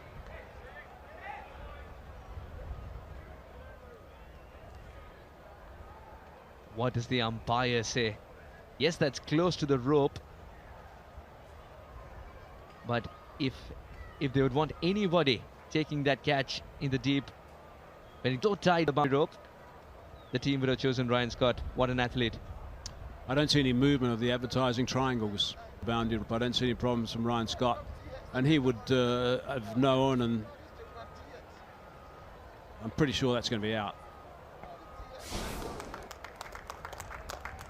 It's the 3-letter word, very dreaded for the batter. Ali Sheikh wanted to deal only in 6s. Fell short by a few inches this time. 12 of 3, 162 for 7.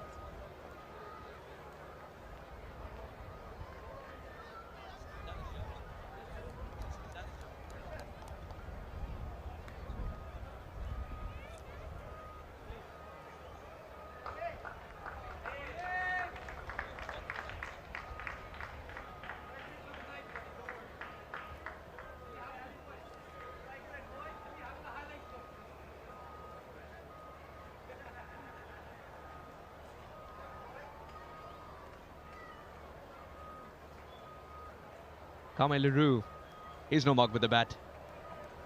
What a recovery this is. Outstanding work. They are steering at 170. They lost their first game, remember, yesterday, the Chicago Patriots. They've got to make sure they win this one. Excellent delivery. Mario Laban's literally turned into Mario Laban 2.0 within a span of USPL season 1 and 2. Another look at that really good catch. From a good perspective here, you'll see him just scooting around the boundary. Nice clean catch from Ryan Scott.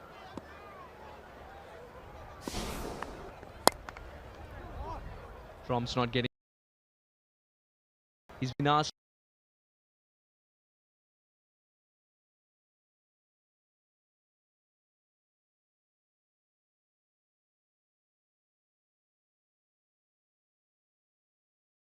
started.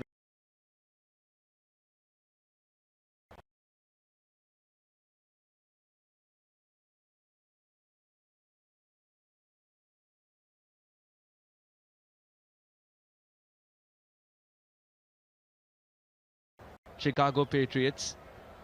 They're looking at Carmelo Root. Ali Sheikh has provided a momentum.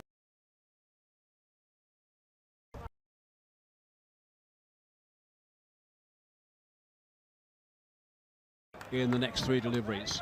One boundary will certainly get them very. He's played pretty well. He had the supporting role when Hamilton was out there, 39 off 30 deliveries, the 1-6 and 4-4s. But he's got 3 balls here to finish. He's just perhaps trying to get a little bit too complicated with some of his shots, backing away at the moment. Just stay nice and steady. Leg side, and there's an appeal as well. And up goes that finger. So that's valuable for the boys from California, the Eagles. They'll be pleased with that. Laban, big third. Wickets at the death. Mario Laban is the man. And he's picked up Joshua. Set batter, not striking in the last over. Again, a soft dismissal. A little unlucky, he would have put that away 9 out of 10 times. That also means he's got to score those 9 times now from here on. Joshua, 39 of 31. Not the kind of finish that he wanted to provide. 164 for 8.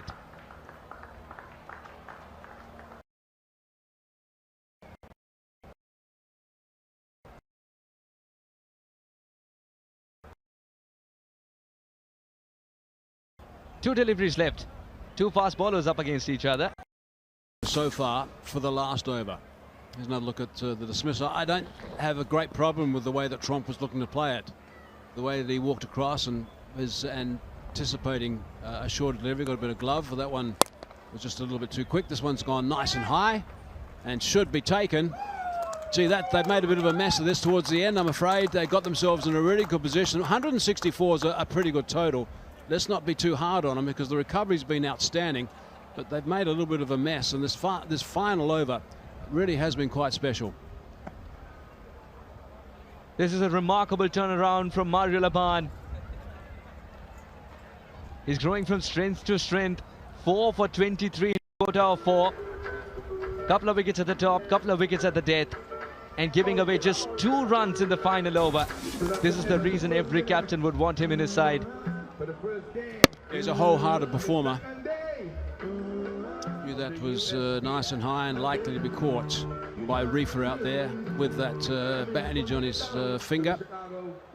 But 4 wickets, 4 for 23 for Mario. That's really impressive work and a fine final over.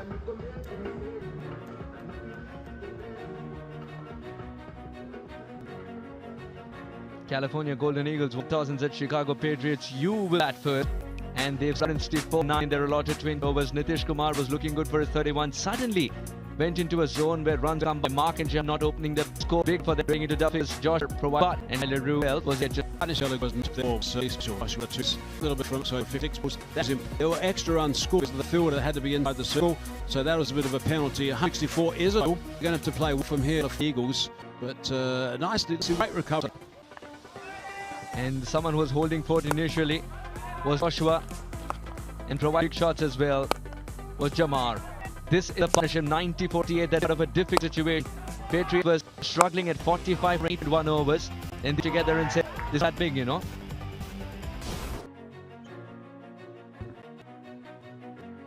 4 wickets.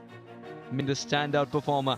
4 for 23. Abhimanyu as well. Little expensive. That shouldn't to be a little expensive. Raymond Reefer was good with his comeback by Raymond Reefer. Tage picked up a wicket, but unfortunately, he had to leave the field to recuperate. 164 California Eagles.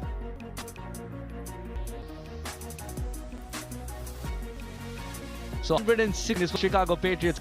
California Golden Eagles with a reply. We'll be back in just a few minutes. Mission 1-5.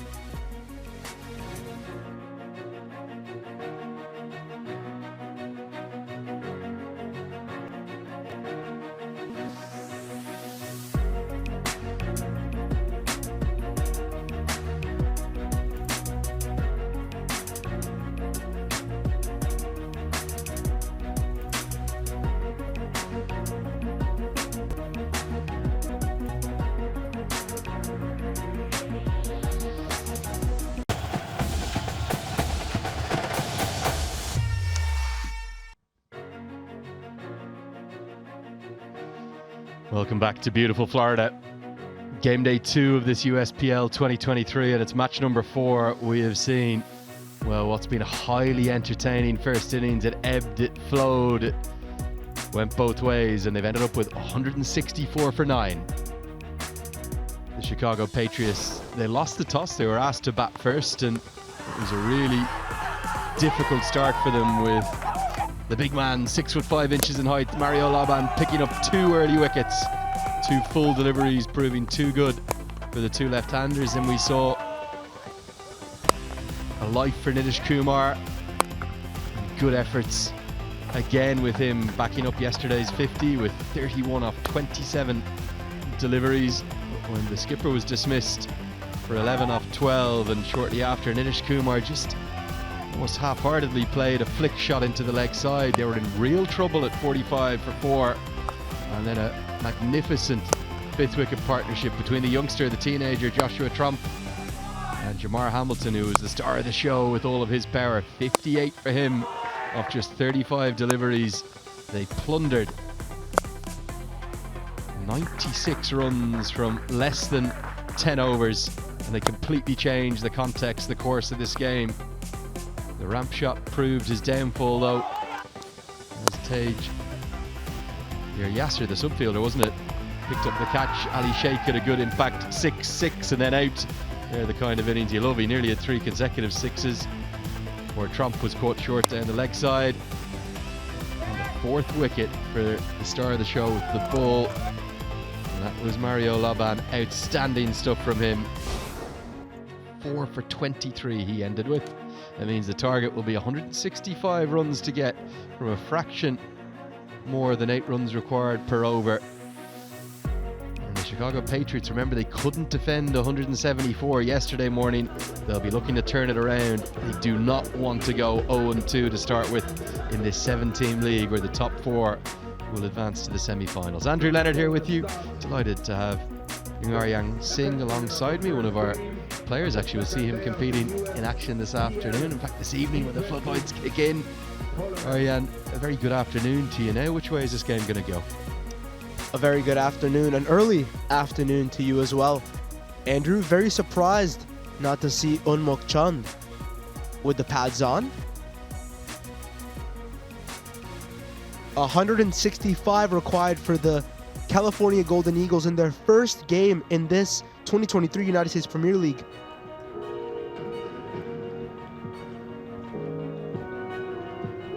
Now, we've seen some pretty tardy over rates to start the first couple of days of the competition. I think yesterday we could forgive it because there was rain about, there was ground staff heroically and miraculously getting us fit for play, but today the conditions have been set fair right from the start.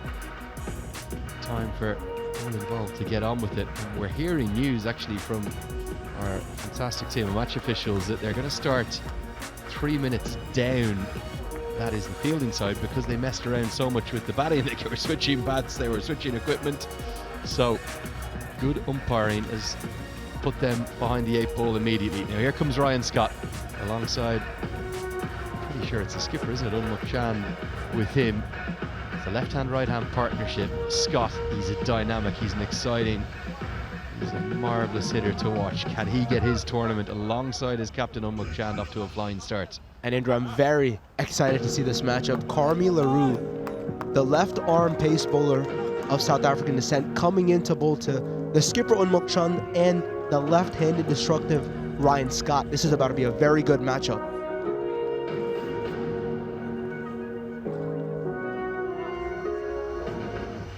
Should.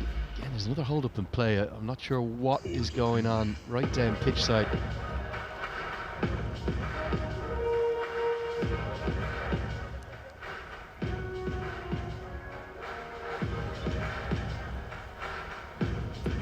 Let's see if we can show you this. The reserve umpire is down with the wicket keeper, which is Jamar Hamilton, the star of the show. I don't think they were happy with the keeper having their elbow protectors on. We weren't happy with the fact they were white. I wanted them to get some darker ones on. I'm not sure I've ever seen that. I've seen it with a bowler, but not with a wicketkeeper. Might just be to protect the game. Might just so if Jamar Hamilton gets a caught behind, an easy caught behind. He doesn't drop it because of the sleeves. The color coordination is a very big thing in T20 cricket, especially for the wicketkeeper, one of the most important positions in the game.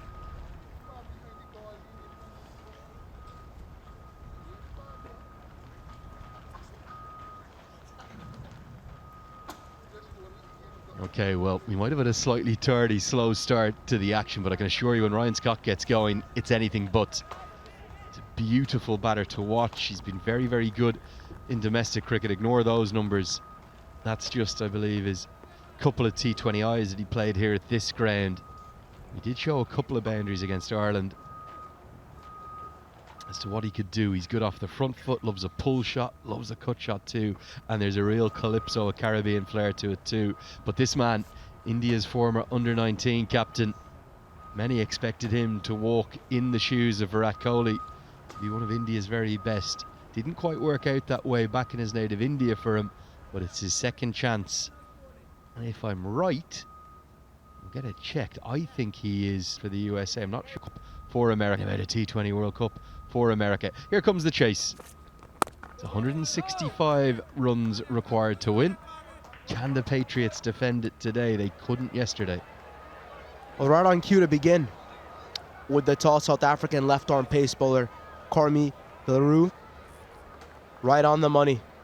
And that's the number one thing that the Chicago Patriots will have to look. The men from the Windy City. Get that right line and length, pitch it in the right spots, and look for early wickets.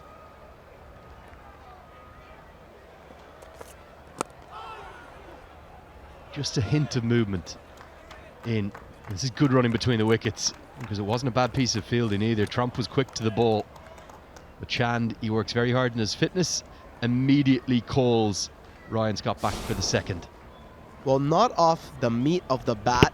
A little bit of an edge on that. But as you said, very good running between the wickets.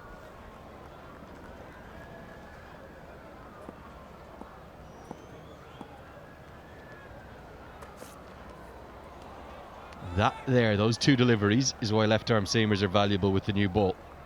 This one, the wrist has just got a little bit behind the right-hand side of the ball, so it angles across. The ball before, it just swung in. It's difficult for right-handers to play with.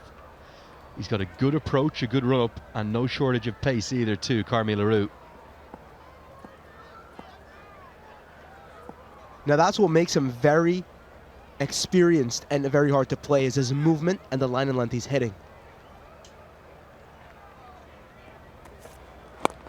There's a little bit of a shade of Mitchell Johnson, I think, in the run-up. Mix-up here. Scott's going to have to get going.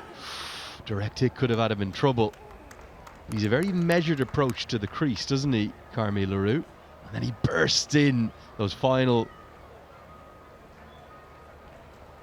steps into the bound. Was he in trouble here with the run-out? Must have been. That was Sean's call. Ryan Scott didn't want it. He was ball watching, said no, said yes, yes, no, directed. He was gone. He would have been back in the hut without even facing a ball. Look at that. Oh, he was gone by a mile there, Andrew. Most run-outs come about because of mix-ups.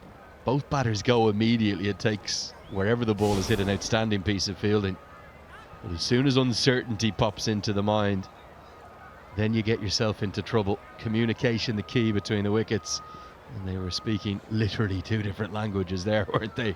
Unmukt Chand and Ryan Scott. Now look at this aggression, real aggression. Like to see this from the Patriots captain, Angelo Pereira. He's not just going with one slip, he's going with two.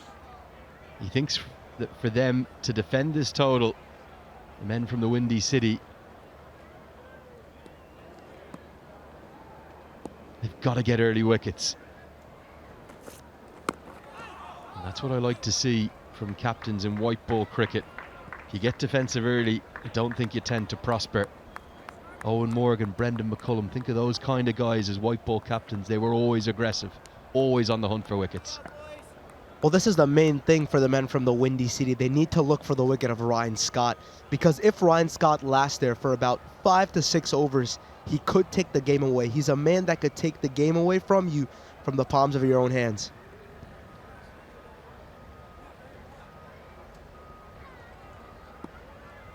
All that experience at the international level, having represented the U.S.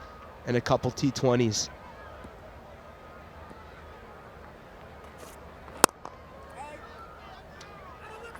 Really good over. Great start.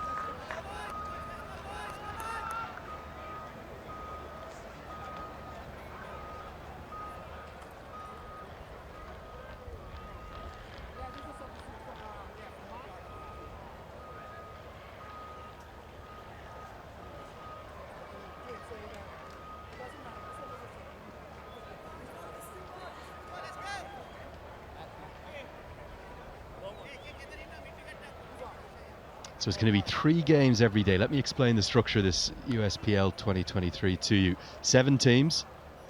Everyone plays each other once in the round robin stages. And I think it's a really good format. 7 into 4 is a good mix. I think 6 into 4, well, there's not enough jeopardy, is there? But with 7 into 4, if you go 0-2, which the Patriots, if the Golden Eagles got off to a winning start here, they would be just 4 games into the tournament, you're in big trouble. And the reason 4 is the number I'm telling you, the top 4 will advance to the semi-finals. First seed will play the 4th seed, and the second seed will play the 3rd seed, just like the Cricket World Cup that's going on right now. I think there'll be a few Indian fans over the next 48 hours in a bit of jeopardy. Talking of jeopardy, it's going to be Akalesh to open the bowling with a little bit of spin to get things going. India, New Zealand. India won all 9. I just don't know, will they keep it going? It's hard to keep winning, isn't it?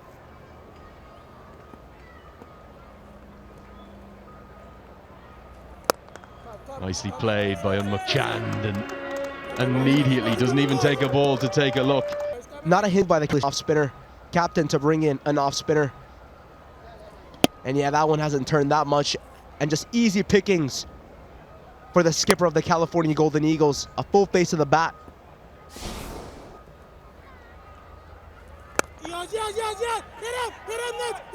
Hit him is the call, and oh, Chand is quick. Was he going to be quick enough?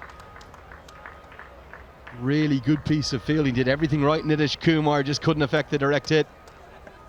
Now he was screaming like a madman was running behind him. And Chand with a bit of a smile there. Not something that I would have considered Chand to take a run with. He's batting very aggressively. First day for the California Golden Eagles in terms of match prep matches. And a hit, he was gone. Second time we would have seen that, Andrew. A direct hit would have led a batsman to the hut. It's an interesting one, that, though. I don't mind the aggressive running. A lot of coaches will tell you if you get onto the front foot and you call immediately to mid-off or mid-on, you'll usually get home. Problem was he was a bit on the back foot. He didn't quite go immediately, even though it was his call. Prefer to see that positive running as opposed to cautionary running. But 2 chances, only half chances, albeit. Scott just getting himself in a tangle, in a muddle. No spin on offer with that new ball. It's just skidding on. Yeah, and a change of ends there for Bogan as well. Looking to hit Ryan Scott's pads as the first thing that coaches teach you when you play spin. It's a real skill, isn't it? Bowling spin with the new ball. You'll tend to see those who profit be ones that don't really turn it. Look at this one here. It just almost skids on, doesn't it? Yeah, not that much turn from Bogan, but I'm looking at him skidding it. And it was a smart thing that he did was that he kept a long off for Ryan Scott, one of the 2 men outside of the 30-yard circle for the power play. Possibly giving him some room to hit. It's a little leg cutter, if anything, isn't it? Unfortunate for Unmukhchand. Bit of everything being served up here by Akalesh. Some mystery spin. He's very unfortunate not to get a wicket and concede a second boundary of the over. It's just how the cookie crumbles, Andrew. Chand, eyes lit up, goes for the cut, gets a little bit of an edge on it. Not the way he'd want to get runs, but runs are runs, as they say.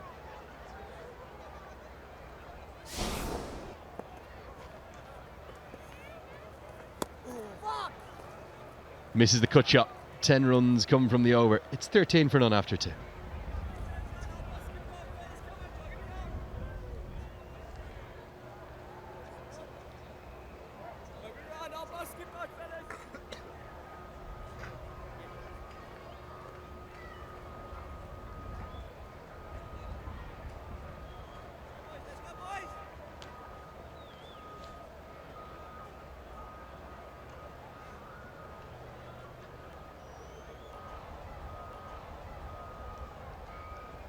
So a slightly pensive and almost nervy looking Golden Eagles bench. The reason why, they're only just into action.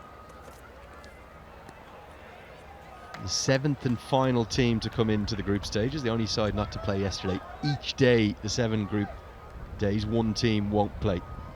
Yesterday was the Golden Eagles' day off. This is a big swing and a miss from Scott. Yeah, just looking to heave it away. Scott hasn't really been looking good so far this innings. It's only been 5 balls, so I don't want to say too much, but still, LaRue is looking very good so far. Yeah, that's sharp, yard of pace. Maybe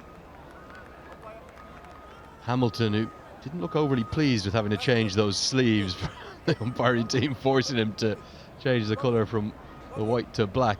He's thrown it, he's very nearly tried to catch Ryan Scott short. I think he would have got home safely. Just made a 50, you can smile. Come on, Jamar. Yeah, just bounce, pace, aggression. Everything that you want, and yeah, look at that throw, Jamar Hamilton. Scott's another one, a little bit like Gajanan Singh yesterday. He hits the ball into funny areas and funny ways. That's no bad thing. But as a consequence, when he's out of rhythm or out of timing, it can look ineffectual. 1 off 6. Difficult start for Scott. 2 off 7 now. No bias, but I don't think my good friend Gajanan will be in this spot so far. But looking good so far for the Golden Eagles. Definitely pitched outside. Causing problems though, LaRue, isn't he? Leg by signalled. Do you think this total is in and around par today? They couldn't defend 174 yesterday, and that was in 19 overs, remember, the Patriots. A big score on this ground would yield good results if you are batting first. 170, 180 maybe par on this ground. That was there to be hit, and again you just take the trigger movements, the initial setup from Ryan Scott. He looks out of rhythm, out of kilter to me. Usually he'd flay this away to the rope. It was there to be hit, but look where the front foot's gone. It's gone nowhere near the ball. As a consequence, he's missed it badly.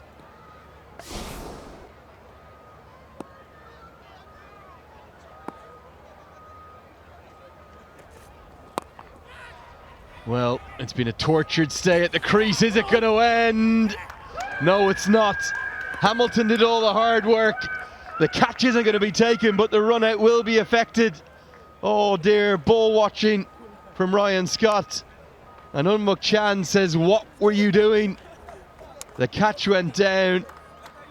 I think Jamar Hamilton might have got himself in a bit of injury bother, and I'm not sure why Ryan Scott is staying there. He's been run out by the length of the pitch. It's just been Village running between the wickets here. Straight up in the air. And Ryan Scott is livid with his wicket so far. A lot of Hamilton coming into run. Mistimes it. Jamar Hamilton coming into run. Does not get it, and Unmuk has not even got out of his crease. Village cricket here. And who was the most shrewd fielder of them all? Joshua Tromp knew exactly what was going on. Not Ryan Scott's day. He'll have better days to come. He's been run out for 2. It's 15 for 1 after 3.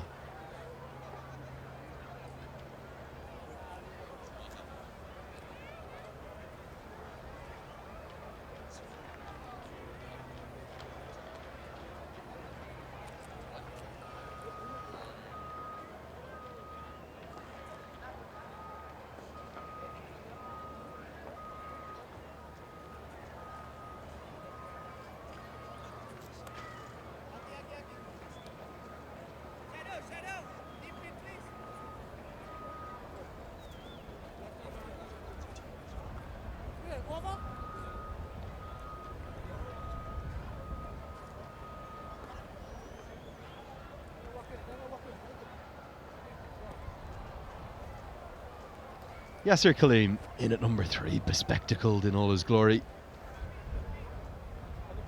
Just seen a really bizarre dismissal. We thought it was an excellent catch from Jamar Hamilton, who's ended up jarring his shoulder. He's actually okay to continue, which is good to see. But the catch wasn't taken, it spilled out. And whilst everyone else was wondering what was happening, Joshua Tromp They make them bright as teenagers, don't they? Knew what was going. Show you that in his left arm spin. Ryan Scott wasn't hitting them well, but surely you can't be dismissed like this. Well, Ryan Scott is a man of high class, having seen him play even last year in the USPL, but this just looked very under 14-like. Nicely driven. Should be a couple here. As Nitish Kumar gets it just inside the rope. He's a stylish player to watch, isn't he, Unmukt Chand? It was just the lack of game awareness from, I actually don't think just Ryan Scott, also Unmukt Chand. The two of them just got lost watching the ball and ended up staring at each other. They really had a shocker here. Good to see Jamar Hamilton's okay. It was a jarred shoulder, but you'll see it here. As the ball went up, both of the two batters out there. It's a responsibility not just of the striking batter, but the non-striker too, to be game aware. Watch Chand and Scott here if we can. They end up at the same end of the pitch. And as a consequence, Trump says, off you go, son. Back to the hutch. Slog swept, not with real conviction. It picks up. It's going to be a sharply run couple.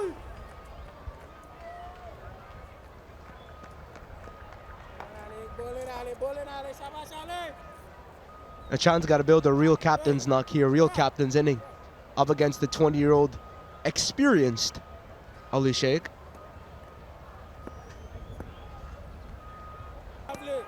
There, I don't think that was the initial line of that intended delivery, but as he saw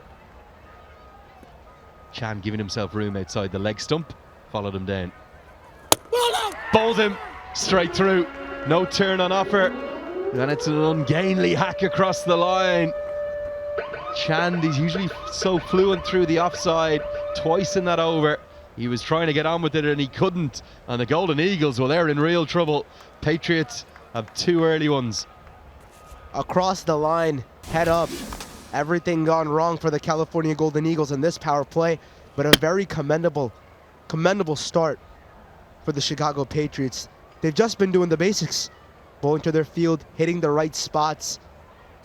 They've come with a good plan here. Chand's got to go back. 16 off 14. California Golden Eagles in some trouble. 19 for 2.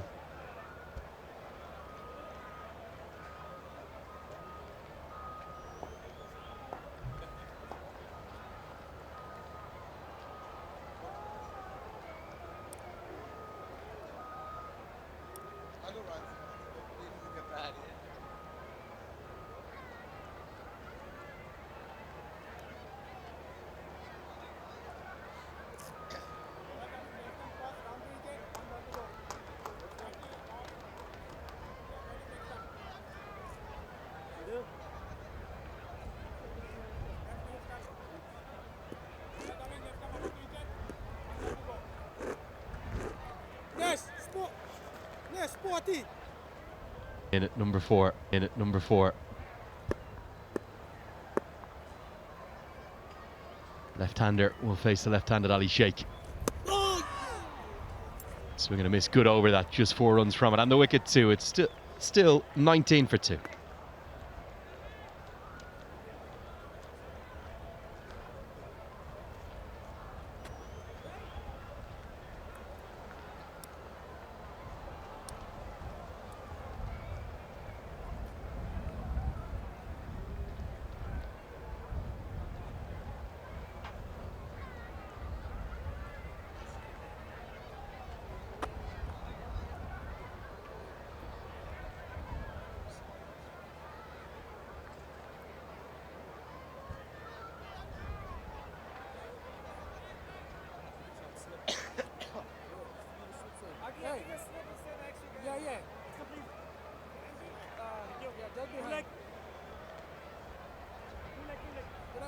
Just what you want to do to an opposition chasing a total down. Get 2 new men to the crease, both of them on 0. There's a lot of work to do here for the Golden Eagles to get up towards that target of 165. As a consequence, he's going to change his bowlers, bring Akalesh in. One more look at this wicket ball. What has Unmukt Chand done wrong here? Well, I think it's the basics here, Andrew. The head's gone up a little bit, and he's just played across the line. A hint of turn into the right hand. They've come out with a real plan here, the Chicago Patriots. Obviously disappointed last night with a loss. First game came out with a loss against the Phillies United. But today they've regrouped and come up with a brilliant plan, and right now 2 wickets in the power play, and 2 big ones here, Andrew. The problem is now that there's very little opportunity for the Golden Eagles to exploit the remaining 2 overs of this power play. Just those first 6 overs with the fielding restrictions with only 2 outs. So I think it's a very clever move, good piece of captaincy from Angelo Pereira. Rather than keeping the pace on the ball, he's going to hold back the final 2 overs of Carmi LaRue, and he's going to go for a spinner. Get through a cheap over here. Maybe go with one more of shake, and then you've still got those 2 overs from your gun left armour up your sleeve. The other thing that's happening, and it's happening rapidly, that required run rate is coming into play. It's all of a sudden pushing up towards 10 runs per over, 9.3 at the moment. 3, 4, 5 tight overs, the Golden Eagles will have it all to do.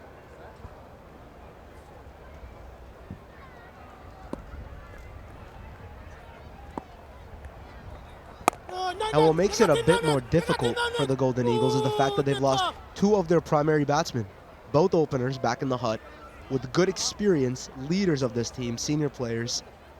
So it leaves these 2 men at number 3 and number 4 with a bit more pressure in their heads. I'm a big believer too, in particularly T20 cricket, but also ODI cricket. It might run close to the boundary, won't quite get there. It'll be 2 to the total. Good fielding right on the rope. It's the youngster again, Joshua Trump is having a good day. He really is. But they took that momentum in a big way, didn't they, because of their flying finish. Remember, after 10 overs, it was 51 for 4. Good athleticism here from Trump. A very good save.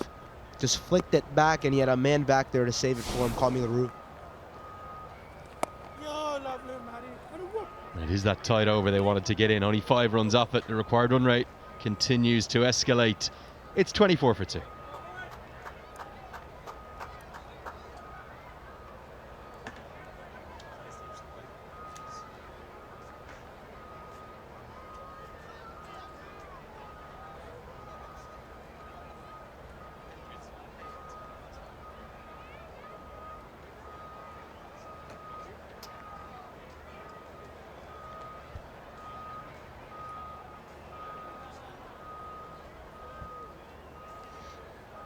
It's always nice to have a look at the worms. Now that's quite interesting. The wickets, it tells a story. The wickets of the darker worm. And that's obviously the California Golden Eagles. 2 going down at 3 overs, and 4 overs are suddenly just turned, I guess, horizontal. So it's just gone underneath, dipped underneath that worm from the Patriots. This means the Patriots right now are on top, according to that illustration from the worm graph.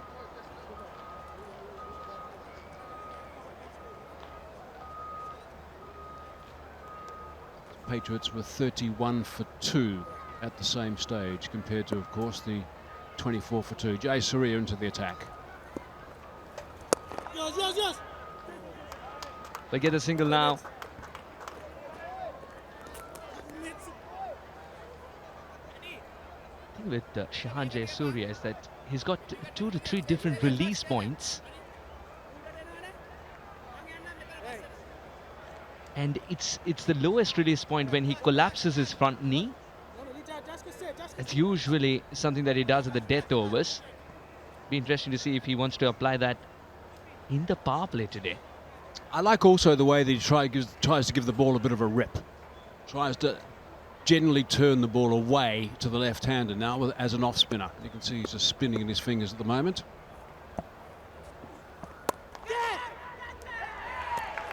In the air for a brief moment, and that's enough. Shahan Jayasuriya, very, very effective. Yeah, not a good shot, I'm afraid. A fairly ordinary ball if you think about it. There wasn't much on it, didn't turn at all. He's shaking his head as he leaves.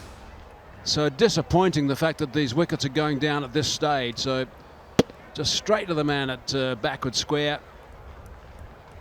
Akhilesh takes that catch comfortably, and Jay Surya gets himself into that wickets column.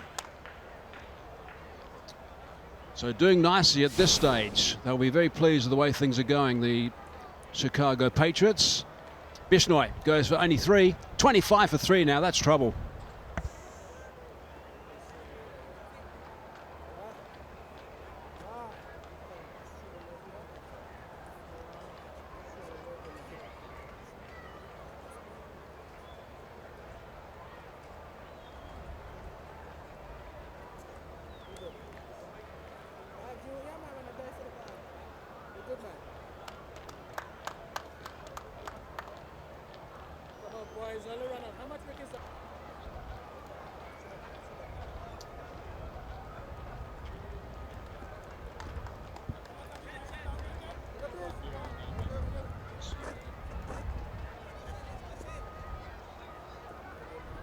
Raymond Reefer at number 5.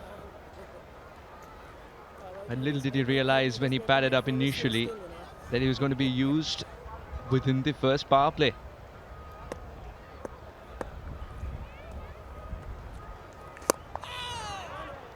Shahan Jayasuriya very, very effective. And this is why. Have a look at the dismissal. Picked him out beautifully. Didn't come off the middle of the bat and just travelled comfortably to him. Nice work again from Jayasuriya. A bit of a round arm action on that occasion.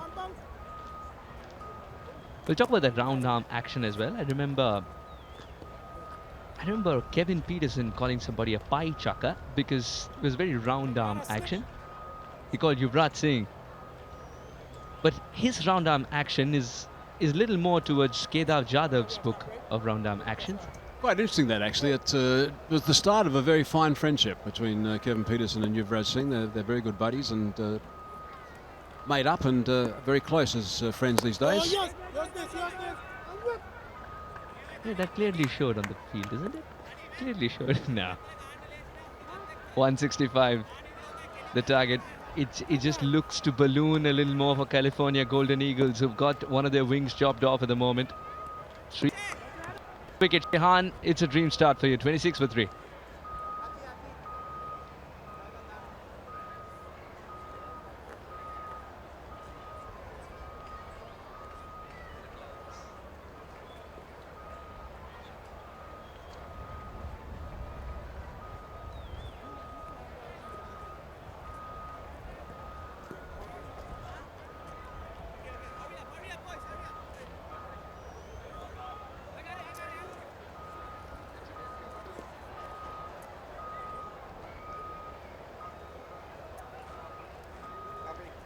.26 for 3, end of the first power play. Umpire Irfanuddin suggesting it's time for the second one. I think we all know, after watching T20 cricket for so long, that if you lose 3 wickets inside the power play, your chances of going on to win are around about 20%.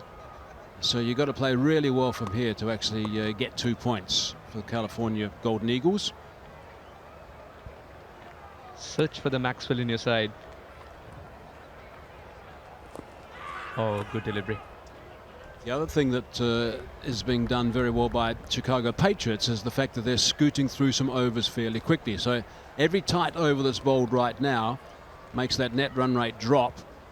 And I think they've got an eye on perhaps the clouds. There's no chance of rain at this stage, but there is a little bit building up around the place. But this is really good work, the way they're getting through overs quickly when runs are not coming. This is a crucial over for Akhilesh. Still, it's a good time to come in and bowl. The captain has entrusted him with a third. Off late, he's become a very good power play bowler as well. Now with a little more of cushion in the deep. Akhilesh Potugam. He wants a slip in place though. He's got that extra bit of height. He's the same man who got Shikhar Dhawan out not once, many a time in the nets, and he went as a net bowler for the Sunrisers Hyderabad.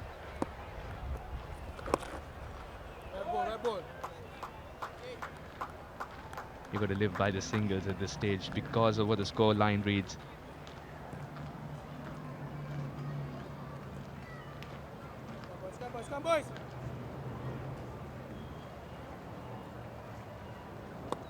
It's a beautiful place, this Fort Lauderdale. You can snorkel. If you love beaches, then this is the place for you. Raymond's building an innings. Yeah, that's Fort Lauderdale in the background. We're actually in an area called Lauderhill, which is not too far away from Fort Lauderdale. And the Fort Lauderdale Boat Show was held over the weekend. That's a massive event in this part of the world. Yeah, we were all on comms. Only Andrew got a glimpse of it.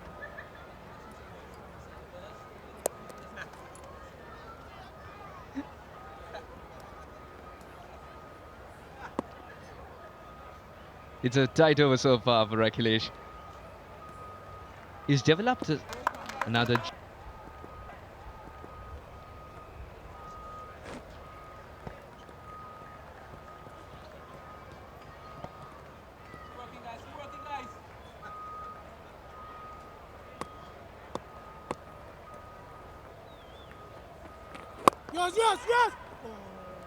If at all Akhilesh could not get to it, then it was a good hit ball indeed. 7 overs later, 32 for 3.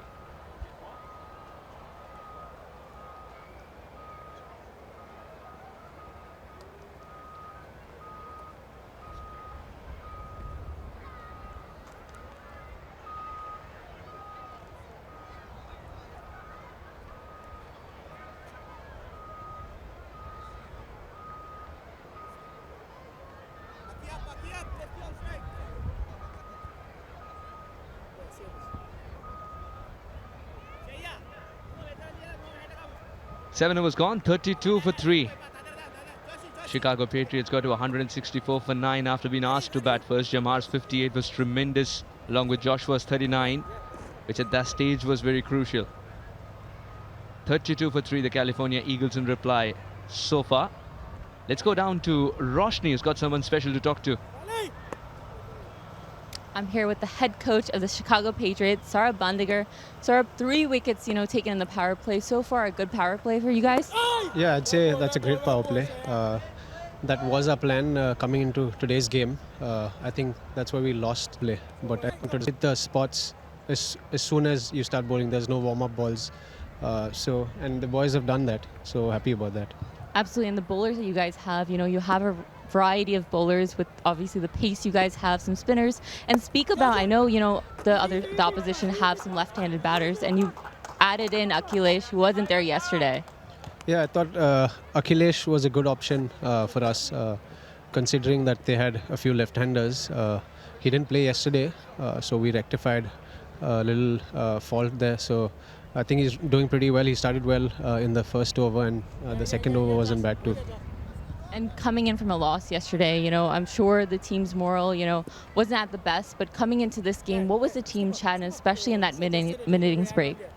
I think yesterday we weren't up to it in terms of bowling. So we spoke a lot about the areas we were going to bowl and bowling the first and the last ball of the over, to our 100%, which we didn't do yesterday. I think so far we've done that, and that's what's paying off for us. Now, at this point of the stage, lastly, what are your thoughts on the way you guys are doing so far? I think, yesterday we took it as a wake-up call, the first game, and fortunately it came in the first game. So I think the boys were really up for it today, because we have a great team on papers, but, they're not going to hand it over to us. We've got to do something about it. I think they were keen on proving that. And which they're doing quite well. I think we... All the best. Well, thank you and all the best. Back to the comm box. I like that interview. Some honesty there. Akhilesh into the lineup today, admitting that was a mistake yesterday, understanding the fact they've got left-handers, bring him into the game today as an off-spinner and someone who's very clever, who's got some tricks up his sleeve as well, and certainly doing a job this time. So I like that interview. It's nice to see not just cliches, which we often do see. And that was a lot of thought put behind the answers, so good stuff. Roshni, well done. Nice. And well done, Shehan Jayasuriya, too. 4 runs of it, 36 for 3.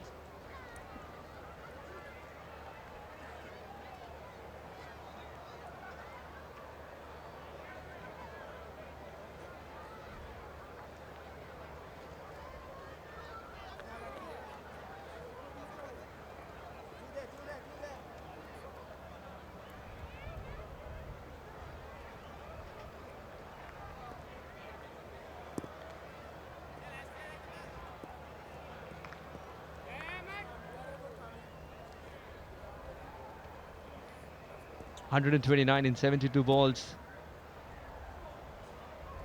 Lot of time left here. Raymond can cover up any time though.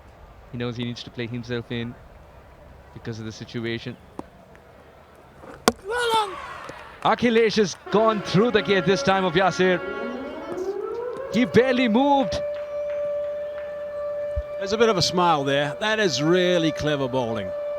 Absolutely, the fingers, the top of off action, you'll see it just hit the top of off stump pretty much. Middle stump. Really good bowling.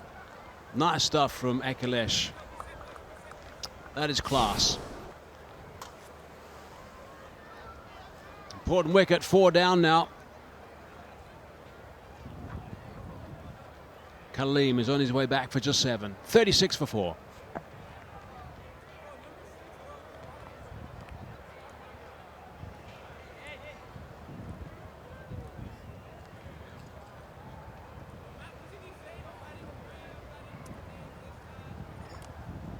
Hey, no, you are second here.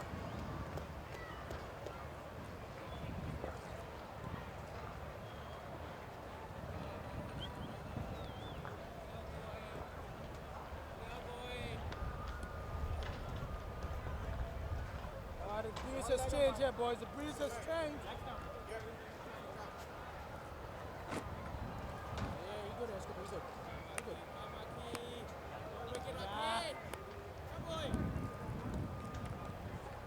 Safe Badr. 36 for 4.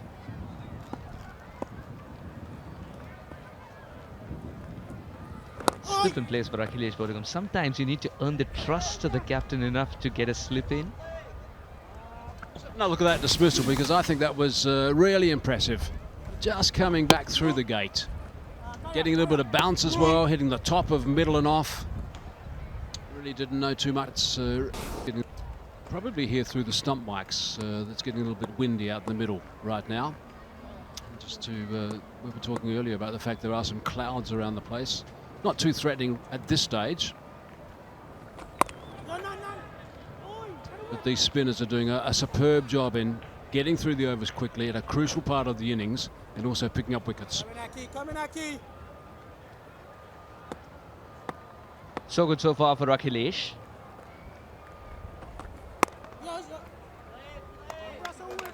A single is absolutely fine for Akhilesh at this stage. It's not going to bother him at all. What seems to work for Akhilesh suddenly? Because he went for runs in the second over, you remember. The first and second, he was 15 in 12 balls. A chunk of determination, I think. This is the one that he's developed recently. Extra bit of pace and zing, not concentrating on spin. More often than not, it makes the batter a candidate for LBW because he's waiting for a slower one that turns. And the ball does neither. Let's go, boys. Let's go. Before the rain here, boys. Before the rain. Wicket and 3 runs. And this over is being followed by an over that gives just 4 from Shehan. A wicket and 4 runs. 9 overs gone. 40 for 4.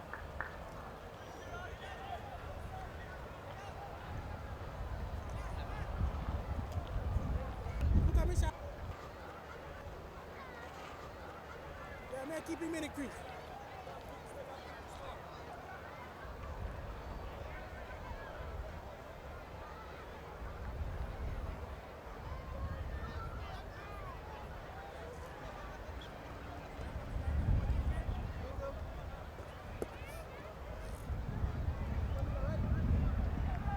Forty for 4 in 9 overs. The flags are not frowning anymore. The leaves are dancing. Jerseys are fluttering because the wind has picked up. More than the leaves dancing, it's the color of the background behind. The clouds. They need to promise us that they stay away. Shadley Van Skolvik. Slower ball. Raymond's quite content picking up 1. Good work by Pathan, who's out there for Trump. I just want to relay a conversation I had with the third umpire. the change of innings. I wanted to just go and have a bit of a chat about how things happen regarding, and how it was happening, I suppose, regarding the slow over rate in the first innings. Vijay Malaya, who was the third umpire, and just sitting in the box and talking to the umpires the whole time. And you will remember that when they were in the field earlier, the California Golden Eagles, they were sloppy with their timing, and they ended up having to lose an outfielder for the last 2 overs because their over rate was so slow. Vijay Malaya was telling me that the conversations, down been hitting that.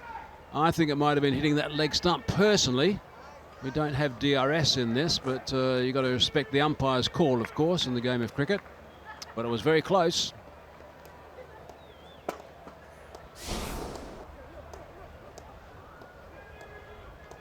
That was very, very close. That's very, very close. Shadow was shouting after a point of time, not appealing, praying that the finger goes up. Problem with that is you can see the leg stump as it hit the pad of the batsman, so you can see the leg stump just behind the batsman. So I think that was cannoning to leg stump. Very fortunate. This is much better. This template seems to be working for medium pacers, cramping the batter for room, be it a right-hander or a left-hander. Yeah, take them out of their comfort zone. That's the important thing.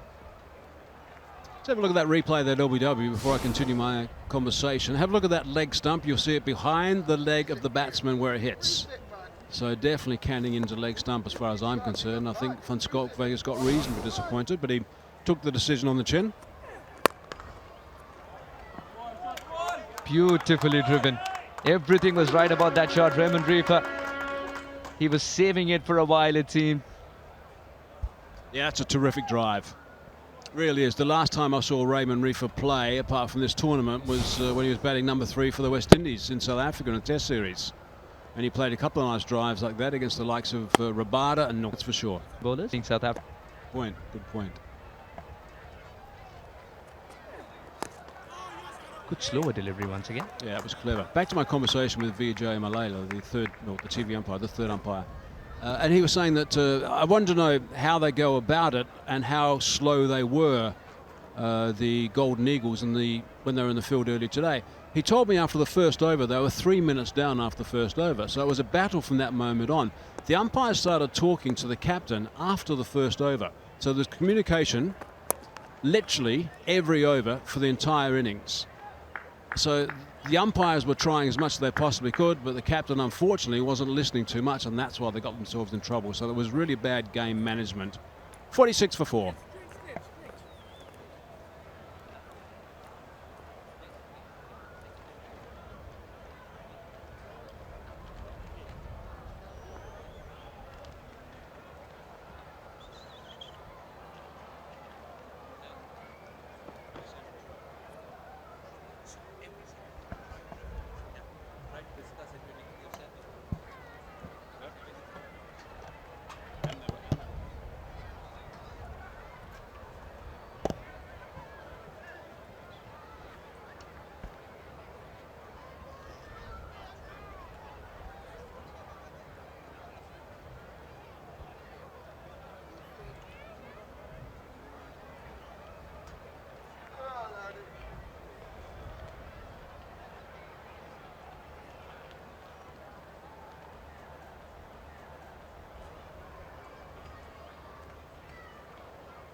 So the halfway stage of the chase, and actually the two sides' positions aren't altogether dissimilar. 4 wickets have fallen in the first 10 overs. The first one, well, it was a little bit comedic to say the least. The two batters ended up at the same end. And Joshua Trump held his nerve. Ali Sheikh then got one through. Unmuk Chand, tame dismissal that one. Well, one squirted through from the mystery spinner. Patriots were, and the men from Chicago did in the first innings. It'll be 119 to win off 60. It's nearly 12 runs required per over. They have it all to do. But maybe that halfway chat, the drinks break, has provided just the change they needed. It's a boundary from the very first ball after that drinks break, straight down the ground. The 50's up. Aryan, this is a very good shot. A bit up from Ali Sheikh, and he just pounded that away. Not very common from Ali Sheikh to pitch it up, but he's done it on that occasion.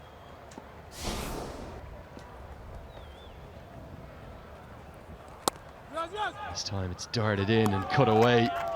Well, what is it about the second half of these innings? We're seeing no runs in the first half, and now the runs flowing again. Back-to-back boundaries for the first time in the innings for the Golden Eagles, thanks to Saif. I guess the players in this competition want to provide some good content to the viewers. An unfortunate misfield, a bit of width. And yeah, an unfortunate misfield from Fernando. And yeah, Ali Sheikh a little disappointed. But he's still got 4 more balls to gear up.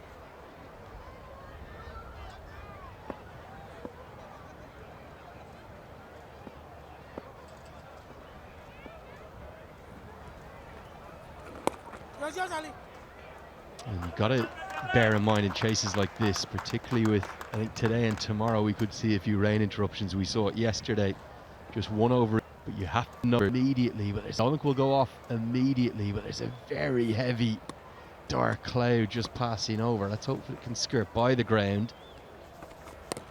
If it doesn't, our old statistical friends at Duckworth, Lewis and Stern come into play.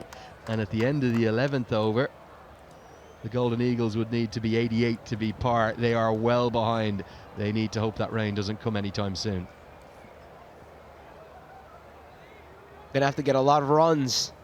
A lot of runs before rain starts to pour here in Lauderhill, Florida. The winds are starting to come, but this time he's picked out the man at deep cover.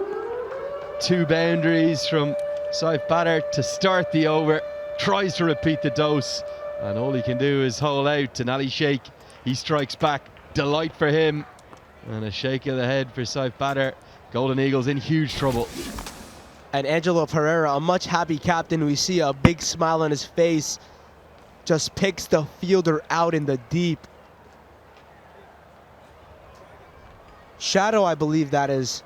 And Ali Sheikh has just set another trap up. Got Unmuk Chand, the captain, first, and now he's got Saif.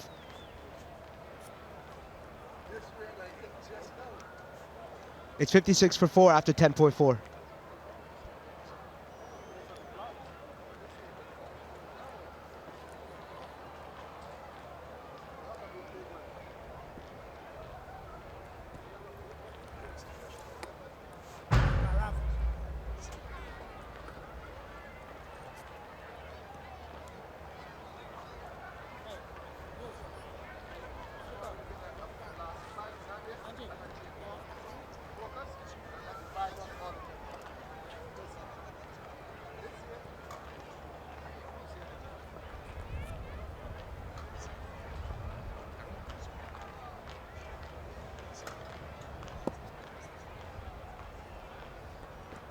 In at number 7.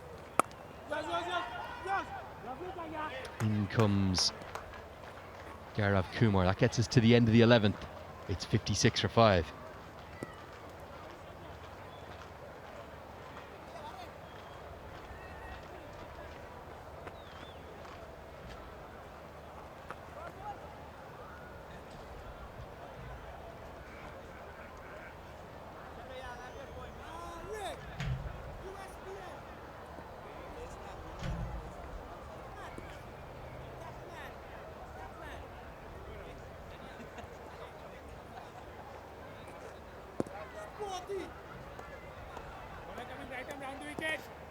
And whenever those men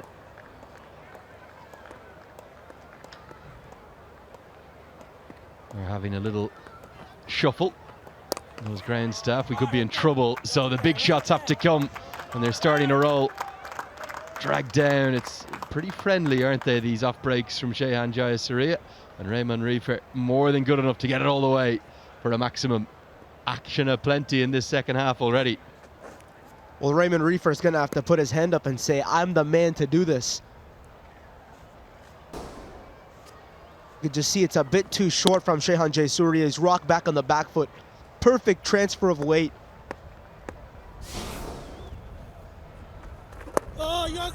Also, what's clever about that shot from Reefer, I know it wasn't a great delivery, but he's actually hitting with the wind. That tends to be the prevailing wind across the ground. So hitting to that leg pad. He's convinced, and the umpire says not out. The celeb appeal patented by Stuart Broad, and the umpire has no interest. He can't believe it, can he, Shehan Jayasuriya? This is why you have to appeal to the umpire. It's not your decision as the bowler, it's the umpires, and the finger, it stays down. And more disappointed than Shehan Jayasuriya is actually Jamar Hamilton. He was running as if it was plum. They just ran after it, and Jamar Hamilton was enthusiastic. Let's take a replay on this real quick. It's the second one of this this match, the morning match from this end, where you can see almost disbelief. Not a bad lesson to learn as a bowler. You can run off celebrating till your heart's content. It doesn't mean anything unless the umpire's finger goes up. It's up to that man. He's the one who decides, not you with the baseball cap on backwards. And this time it's an inside edge that saves him. All happening out there. The ground threatening. Not how you do it. Yeah, the ground staff coming on to protect the pitch from the rain that's pouring coming down here at Lauderdale, Florida. We'll have to take a quick break. The action will still resume. Play interrupted due to rain. Yeah, the ground staff, I tell you one thing, they are going to be working so hard today and tomorrow in particular. These are the 2 days we're worried about. Look at how dark that is right now. That's why they went with the floodlights on early in the day. We've actually got a flood warning here tomorrow. My smartphone was buzzing this morning. Look at that, that's heavy rain already. The only good news is that there is a little bit of lighter cloud up behind that where it comes from. From chatting to a few of the ground staff just out on my break there, they were saying you never know in Florida. It could be hammering rain here, and 2 miles to the west there could be blazing sunshine. For now, I can tell you one thing for certain. This is easy to tell you. Just having a few issues with that rain coming in. There it is. Boys are going to have a very difficult job. The Golden Eagles are behind on Duckworth Lewis. I'll give you the broad calculation right now. At the end of the 12th over, 5 down, they would have needed to be 99, so they're well behind, miles behind in fact. Being 63, they'll end up losing by about 30 runs unless we can get back out there. Feel a bit sorry for a reserve umpire with that umbrella. Might have to ask one of the USPL team to get him a new one. Oh, that's not going to do much for him, is it, Aryan? Very dark all of a sudden. Where's this come from? I took the blame all day yesterday, Aryan. I think someone else needs to take it today. Where's this rain come from? Well, I hope it doesn't come at 6 p.m. That's all I'm hoping for, maybe even earlier, 3 p.m. We'll have to wait on the word, but praying that we get to see the remaining 2 matches, Andrew. Yeah, certainly. I think the afternoon game could be in a bit of jeopardy in terms of its length. Hopefully we'll be able to get something in. But as you can see, it just changes so quickly. There is a little bit of blue sky here as well, even though it's currently hammering down. What a fight back from the Patriots. They've been magnificent. Ali Sheikh, 2 wickets to his name, the young left-arm spinner. Is he going to be one to watch for America at the T20 World Cup next year? He could well be. Then the bit of mystery spin, was that the googly? Was it out of the front of the hand? heavily involved with the USA Cricket national team, senior and junior. The problem is we had heavy rain yesterday. Square's already taken a bit, and look at it splashing up underneath the ground staffs. This will almost certainly be fatal and mean that the Chicago Patriots will pick up their first win. But as soon as we have more news, we'll bring it to you, and there'll hopefully be plenty more action for the day here at the USPL 2023. Don't go anywhere too far. We'll be back with you as soon as we know more.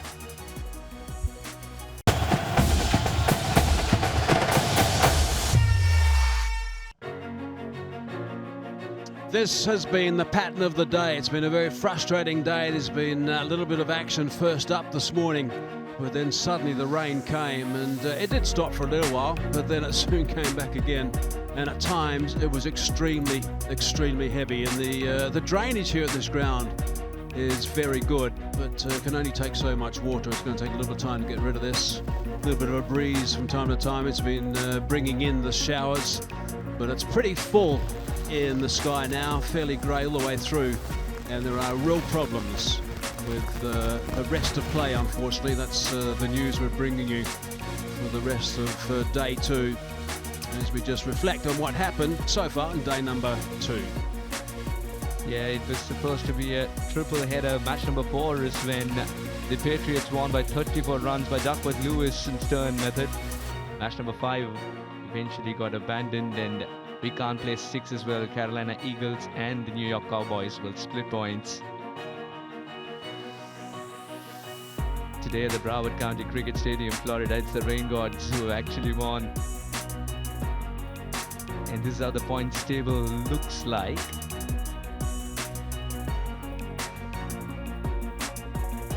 After what's been a very, very frustrating day. They had to split points though. You get 2 if you win. But by the virtue of this abandonment, the Cowboys would start to take. The Phillies United, they played 2, they've won 1, and they couldn't get a result in this one, so they'd get 1 more. So total 3 points, they're the table toppers. The New Jersey Titans at number 2, Chicago Patriots. It's important that they put their first win on the board. They got it today. Maryland Mavericks yet to put their first win. Carolina Eagles and New York Cowboys, who were supposed to play the 3rd game of the day, they'll split points too.